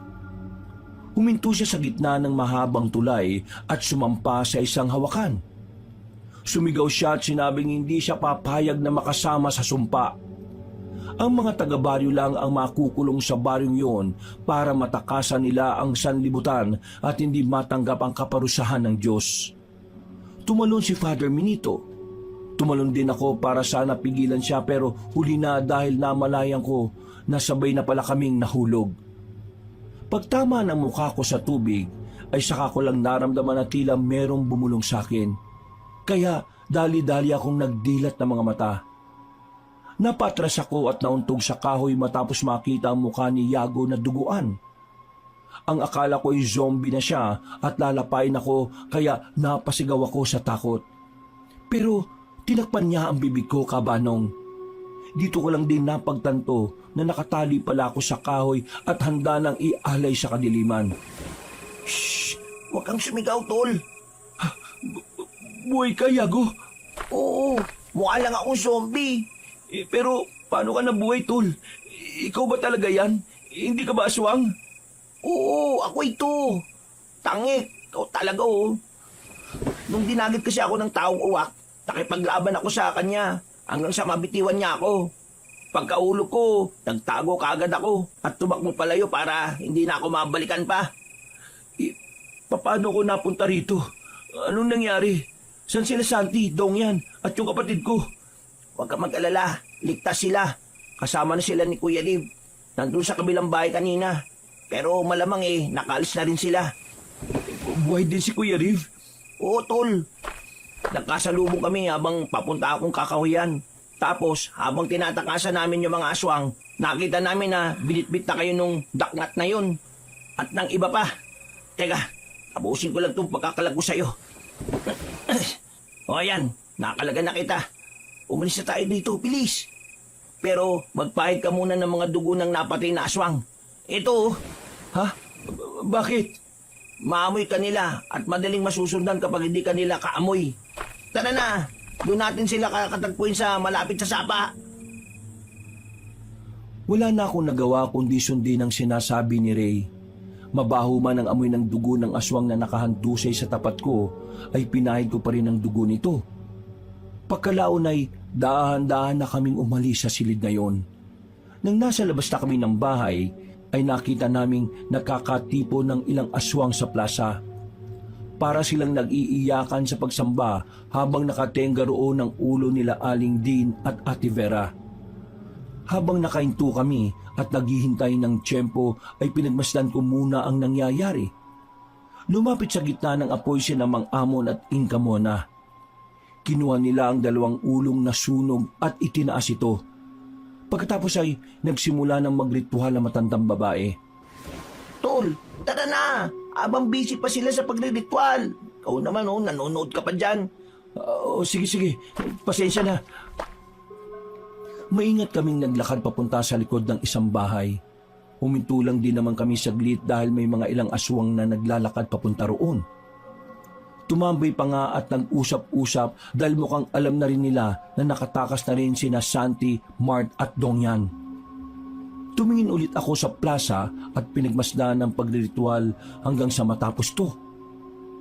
Pagkatapos ay tuluyan nang hinagis ng dalawang matanda ang ulo sa apoy. Umalingasaw ang nasusunog na amoy kaya napasinghap ang mga aswang na parang sabik na sabik.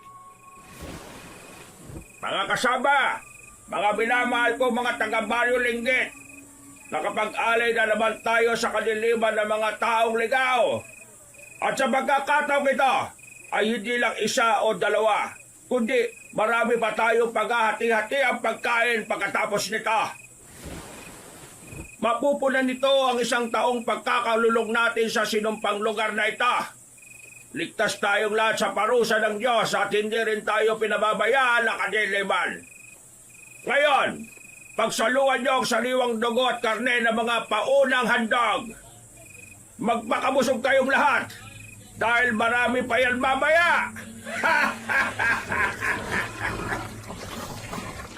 Nagkanya-kanya silang sunggab sa mga nakalatag na patay na katawan ni na Aling Din at Ate Vera. May tila nag-aagawan pa nga sa parte ng laman loob, kaya napapikit na lang ako. Mabuti na lang ay kinalibit na ako ni Yago at Sumenya sa akin na kailangan na naming umalis. Pero nang pakbang na kami palayo, ay may isang aswang na biglang lumabas sa bahay. Napatingin yon sa amin at nang uungal na para magtawag ng kapwa aswang, ay dali-dali kaming umaksyon. Tumalon ako at pumasan sa likod, saka ko tinakpan ng bibig ng taong bayawak. Sunod-sunod naman pinagsasasaksak ni Yago ng hawak niyang shoulder knife ang dibdib ng aswang. Maraming beses yon at hindi niya tinigilan hanggang sa tumagas ang masaganang dugo. Nang maramdaman kong patay na ang aswang, ay saka ko lang ito binitiwan. Humandusay yun sa sahig na dilat ng mga mata. Nagkatinginan kami ni Yago habang parehong humihingal. Gasti, kamunti ka na tayo nun Kaya nga mabuti na lang talaga't nauna natin tumukong na to. O tara na, umalis na tayo dito bago pa malaman ni Mang Amo na nakatakas na kayo. Oo nga, tara na. Hindi pa man ako natatapos sa pagsasalita, ay nakarinig na kami ng nakakakilabot na pag-ungol ni Mang Amon mula sa plaza. Tumakbo kagad kami palayo. At habang tinatahak ang papunta sa ilog, ay napasulyap ako sa plaza. Doon ko nga nakita si Mang Amon na katatapos lang bulungan si Dakngat. Kitang-kita sa mukha niya ang matinding galit dahil tsak na alam na niyang nakatakas na kami. At sa kamalas-malasan nga naman, bago pa ako tuluyang makalayo, ay napalingon siya sa gawi ko. Mas lalo siyang nagalit at saka muling umungol. Dahil doon, ay napalingon sa direksyon namin ang lahat ng aswang na nasa plaza. Naloko na, tol. Ha? Bakit? Nakita na ako ni Mang Amon. Naku, naloko na nga. Tara, bilisan na natin. Habang tumatakbo kami, ay narinig ko na ang pagaspas ng mga pakpak mula sa plaza. Maya-maya pa ay narinig na rin namin ang malalakas na huni ng mga taong uwak. Dumagundong na rin ang lupa, senyales na nagsisimula ng sumalakay ang mga taong bayawak. Pagkatapos noon, ay narinig namin ang muling malakas na pag-ungol ni Mang Amon, kasunod ng pagsigaw niya. Sinusubukan nyo talaga ang pasensya ko mga tao kayo Mga alagad kong gambwak! Ibalik nyo rito mga nakatakas na yan! Bilisan nyo! Mas binilisan pa namin ang pagtakbo. Kahit tingal kabayo na ay hindi pa rin kami tumitigil. Nang marating na namin ang sapa ay napatingin ako sa kabila nito. May nakita kaming liwanag mula roon na parang nagbibigay sa amin ng signal. Ayun, nandun sila. Bilisan natin, tol. Tumawid na tayo, dali. Sige, tol! Tumansik kami ni Yago na magkaiwalay. Naiwan ako sa lupa habang siya naman ay eksaktong sa tubig ng sapa na nahulog. May bigla kasing sumulpot na taong bayawak sa ilalim ng lupa. Eksaktong dalawa rin yon, kaya pareho kaming naghanda. Tol, ikaw na bahala sa isang yan, Ako na rito sa bayawak na ito. Sige, tol. Basta huwag ka lang mapapahuli ulit, ha? Oo naman. Tumampot kagad ako ng 2 solid na bato, saka naganda para sa pag-atake ng kaaway. Ang kaharap kong bayawak ay muling nagtago sa ilalim ng lupa. Pero naging alerto na ako. Dali-dali akong umakyat sa punong nasa gilid ng sapa at doon nagmasid. Hindi ko nakita ang paggalaw ng lupa kaya naman naisip kong ibato sa lupa ang isa sa hawak kong solid na bato. Tingnan natin kung hanggang saan kang halimaw ka. Nang tumama sa lupa ang bato, ay doon ko nakita ang paggalaw ng lupa. Eksaktong paglabas ng taong bayawak ay sinalakay ko siya gamit ang isa sa pinakamalakas kong sipa. Ang sipang ito pa naman ang madalas nagpapabagsak sa mga kalaban ko sa ring tuwing lumalaban ako ng taekwondo. Natumba kagad ang halimaw pero katulad ng inaasahan ko, tumayo rin to kaagad at saka winagwag ang ulo. Ramdam ko na nahilo siya pero hindi pa rin naman sapat ang ginawa ko. Ano? Gusto mo pa ng isa, ha? Umangil ang taong bayawak sa kasumugod sa akin gamit ang matutulis niyang buntot. Naiwasan ko yon at tumama sa katawan ng puno. Dahil sa tindi ng ginawa niya, bumaon yun at hirap siyang higitin.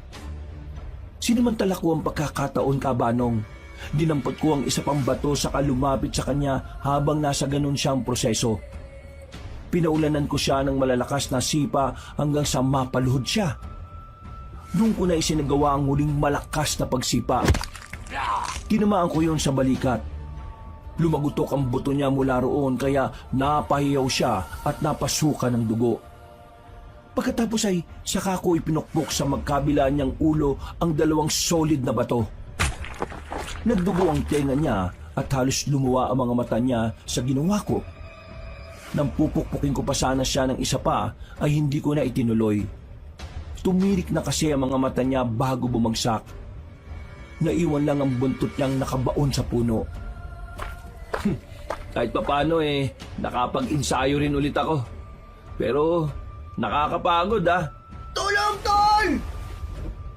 Nang luning ko si Yago ay tila may humahatak sa kanya sa ilalim ng sapa. Kahit mababa yun ay napapaluhod na siya. Kaya dali-dali akong tumakbo.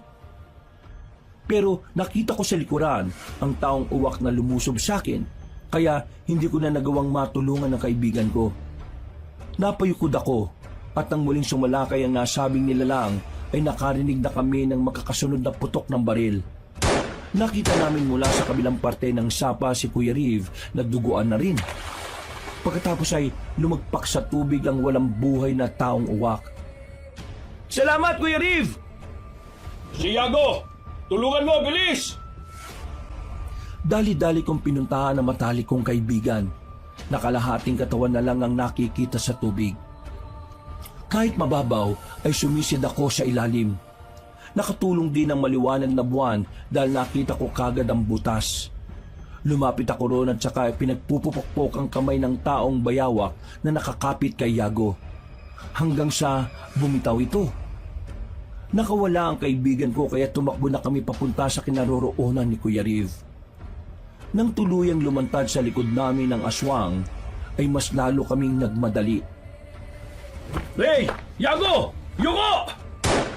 Pagliko namin ay saka niya inasinta sa noo ang aswang at nagpaputok ng baril. Sa pulyon, nakagad humandusay sa sapa. Nakatawid kami ng matiwasay at sinundan si Kuya Riv papunta sa kung saan. Sa isang maliit na kubong sira-sira kami nagtambay. Nang tingnan ko ang bawat isa, ay nakita kong pare-pareho kaming may bahid ng dugo ng aswang sa katawan. Niyakap ko kagad si Mark at napayak ako ng husto. Ganon din ang ginawa ni Santi nang makita niya si Yago. Binigay niya muna si Dongyan kay Kuya Riv bago hagkan at yakapin ng mahigpit ang kanyang boyfriend. Tol, salamat sa Diyos at ligtas ka. Hindi ko alam ang gagawin ko kung nakuha ka nila sa akin. Salamat din, kuya. At ligtas ka rin. Pero paano na po natin sila matatakasan? Wala kagad nakasagot sa tanong na yun ni Mark. Nagkatinginan lang kaming lahat na tila hindi rin alam ang sasabihin. Makinig kayong lahat. Paubos na ang bala ng baril ko. Isang magazine na lang ito. Pero hindi ibig sabihin susuko na tayo sa mga halimaw. Hindi tayo mamamatay ng basta-basta. Makakalis tayo rito. Pero paano natin sila matatakasan? Narinig ko kanina na sinasabi ni Inka Mona na ang lugar na ito ay isinumpa nila upang mataguan ng Diyos laban sa kaparusahang ginawa nila. Isang beses sa isang taon, lumilitaw daw ang balyo linggit para manguha ng taong ligaw at gawin nilang sakripisyo sa kadiliman. Pagkatapos ay hindi na ulit sila makikita pa. Sa pagkakaintindi ko, katulad ng mga taga-baryo, nakakulong na rin tayo sa sumpa. Yung pala ang dahilan kung bakit kahit saan tayo magpunta paikot-ikot lang tayo rito lahat. Ang ibig ba nung sabihin hindi natin sila matatakasan? Oh, Kuya Riv, wala na talagang way para makaalis tayo sa lugar na ito. Kahit makaligtas tayo ngayon at abutin ng umaga, pagsapit ulit ng gabi, aatakin ulit nila tayo. Magpapaulit-ulit lang yun hanggang sa mahuli na nila tayo at mapatay. Wala na talagang ibang paraan. Meron pa.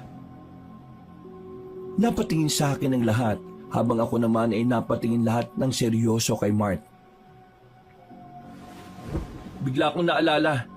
Doon sa underground ng simbahan, nung tumirik ang mga mata mo, Mart, nung hinawakan kita, bigla akong parang dinala sa unang panahon kung saan parang nag-i-exist pa talaga ang lugar na ito. Ha? Anong nangyari, Tol? Nakita ko ang lahat kung paanong nagsimulang isumpa ang lugar na ito. At sa palagay ko, alam ko kung paanong matatakasan ng sumpa. Ha? Paano? Katulad nung ginawa nung pare. Tumalon siya sa tulay at nagpakalunod. Ha? Kailangan din nating magpakalunod? Sa palagay ko, kailangan nating malunod at mamatay para makalis tayo sa sinumpang lugar na ito. Sa palagay mo lang, ibig sabihin hindi ka sigurado? Ganun na nga, Santi. Paano kung di tayo makaalis pagkatapos nito? Mamamatay lang tayo sa wala. Mas mabuti nang subukan yun kaysa mamatay tayong inaalay sa kadiliman. Ayaw kong sapitin ang katulad ng nangyari sa ibang mga taong biktima ng aswang. Oo, sang-ayon ako sa sinabi ni Ray. Kung mamamatay lang din naman kami ng anak ko rito, mas mabuting may nasubukan akong paraan para maisalba ang buhay namin. Sigurado ako na kung buhay lang ang asawa ko ngayon, yun din ang sasabihin niya. Tama. O ano guys, wala nang atrasan to. Kailangan na natin gawin to habang hindi pa huli ang lahat. Habang wala pa yung mga aswang. Nandiyan na po sila sa labas. Nararamdaman ko na sila. Pagdungaw nga namin sa bintana ng sira-sirang kubo, may nakita na nga kami mga namumulang mga mata ng aswang sa di kalayuan. Napatingin na lang kami ni Yago sa katawan namin. Dahil halos wala na kasi ang dugo ng aswang dahil nabura ito nang tumawid kami sa sapa kanina. Nagkaisa na nga kami na pumunta sa tulay. Pero bago makalabas ng sira-sirang kubo ay may 2 babaeng abwak na kaagad na sumalubong sa amin. Pero mabuti na lang at alerto talaga si Kuya Riv. Dahil sa kasanayan niya sa pagiging sundalo, kaya mabilis niyang napatay ang mga yon. Nagsimula na kaming tumakbo sa gilid ng sapa kabanong. Diniretso lang namin yon hanggang sa hindi kalayuan ay naaninag ko na nga ang tulay. Ayun! Mga kasama! Nakikita ko ng tulay! Bilisan natin! Pagsulyap ko kay Mart ay nakita kong pagod na siya. Huminto ako at dali-dali ko siyang inakay. Hindi naman na siya tumanggi dahil alam niya na rin sa sarili niyang pagod na talaga siya. Ganun na rin ang ginawa ni Yago sa kanyang girlfriend. Ako, si Kuya Riv at Yago, lahat kami ay may akay-akay na umaakyat papuntang tulay. Subalit, pagdating namin doon, ay tumambad kagad sa aming mga paningin si Mang Amon, Inka Mona, Dakngat, Butchok at ang iba pang mga aswang na natatandaan kong napatay namin. Nagulat kami dahil para sila mga nabuhay na bigla. Teka, paano ka nabuhay, Butchok? Pinatay na kita! Sigurado ako napatay na kita! Pati yung mga ibang taga-baryo na aswang na napatay natin, buhay din sila. Paano to nangyari? Naging immortal na ba kayong lahat dahil sa sumpa? Natumbok mo, batang-bata! Matalino ka talaga mag-isip kaya bagay na bagay ka rin na magmana ng kapangyarihan ng asma. O kung ayaw mo naman, gagawin ko na lang kayong isang ordinaryong kapwak. Kapag babae, magiging para kayong taong uwak na may kakayahang lumipad at makakita kahit gaano pa kalayo. Kung lalaki naman, magiging mga taong mayawak kayo na tila gagawing dagat ang lupa na kaya niyong sumisid sa ilalim nito. Wala kaming pinipili dahil uuwi na kami. Ala! Ha! Uuwi na kayo! Hindi kayo pwede umuwi dahil hindi pa tapos ang pista! Hindi pigilan mo kami kung kaya mo, pero wala ka na magagawa dahil aalis na kami sa sinumpang lugar na ito. At paano mo naman gagawin yan? Gagawin namin ang katulad ng ginawa ni Father Minito. Ha! Huwag mong babanggitin ng walang yang pangalan na yan! Siya ang dahilan kung bakit nangyari ang mga ito! Siya ang dapat na nagdurusa sa paulit-ulit na sumpa na ito! Siya ang totoong sumpa! At dahil sa binanggit mo ang walang yang pangalan na yon, nagbago na ang isip ko! Lahat kayo ay mamamatay! Kukunin namin ang mga ulo nyo at susunugin! Pagkatapos ay kakainin namin ang mga laman loob nyo at sisip-sipin ang mga sariwang dugo nyo! Kahit ang mga buto nyo ay sasairin namin o kahit ang kukunin nyo! Sinisiguro kong walang matitira sa pagkatao ninyo at hindi kayo maaalala ng lahat! Wala kaming pakialam sa mga pinagsasasabi mo. Ngayon na, Kuya Dave! Yago! Pagkasabi kong yun, ay magkakasunod na pinaputukan ng baril ni Kuya Riv sa ulo si Mang Amon at si Yago naman ay binato kay Inka Mona ang soldier's knife na tumama sa kanyang dibdib. Pero buhay pa rin sila at umismid lang kaya makakasunod na kaming tumalon sa tulay. Sinubukan pa kaming abutin ng mga aswang pero hindi na nila nagawa pa. Bumulusok kaming lahat pababa at naghawak-hawak ng mga kamay. Siniguro naming walang aahon sa amin na hindi nalulunod upang sabay-sabay kaming makaalis sa sinumpang lugar na yon. Unti-unti na akong nawala ng hangin kaya masinigpitan ko ang kapit kay Mark. Hanggang sa tila lamunin na lang ako ng liwanag. Pagdilat ng mga mata ko, nasa ospital na ako kaharap ang isang nurse. Napabalikwas ako ng bangon at tinanong siya kung ano ang nangyari. Ayon sa babae, nakita kami sa isang ilog kasama sina Kuya Riv, Dongyan, Santi, Yago at Mark. Katulad ko, ay ligtas ang lahat. Kaya napayak ako sa tuwa, Kabanong. Makalipas ang isang linggo matapos naming makalabas sa ospital, tila nag-iba ang pag-uugali ni Mark. Palagi siyang nananaginip na kumakain ng sariwa at tugong karne ng tao. Sinabi niya sa akin na sa panaginip din niyang yon ay para siyang nag-aanyong asbo. Sa takot ko, ay dinala ko kagad siya sa albularyo. Noon ay hindi ako naniniwala sa mga ganitong mga manggagamot. Pero matapos ang inkwentro namin sa mga aswang, ay niyakap ko na rin ang mga kababalaghan. Napag-alaman nga namin na merong isinalin si Inka Mona kay Mark nung panahon na siya inaatake ng epilepsy. Pero sa tulong na magaling na albularyo, ay naalis ang sumpa na yon para maging asbo ang kapatid ko. At para tuluyan na rin matapos ang sumpa sa Baryo Linggit, nagpatulong kami sa mga paranormal expert na isara na ang lagusan. Simula noon ay hindi na lumitaw ang baryong yon para makapambiktima. At tuluyan na nga silang nakulong sa sarili nilang sumpa. Mga kabangers, mga kayanggaos, kabanong po uli. Maraming salamat po sa pagsubaybay ngayon sa bago nating kwentong ito. At kung medyo nabitin po kayo, nakikiusap ako na kung po pwedeng bisitahin niyo naman yung isa pa nating channel, yung Pamela Clamil na channel. Mga kwentong mga aswang rin po yun at kababalaghan. Pwede po bang pakipindot na rin po yung subscribe button doon? Kasi konti pa lang po yung mga subscribers doon eh. Tapos, huwag niyo rin pong kalimutang mag-comment kung saan po kayo nakatira para mabati ko rin po yung mga kalugar ninyo. At don't forget to click the like button. So, hanggang sa muling magagandang kwento, Wakas,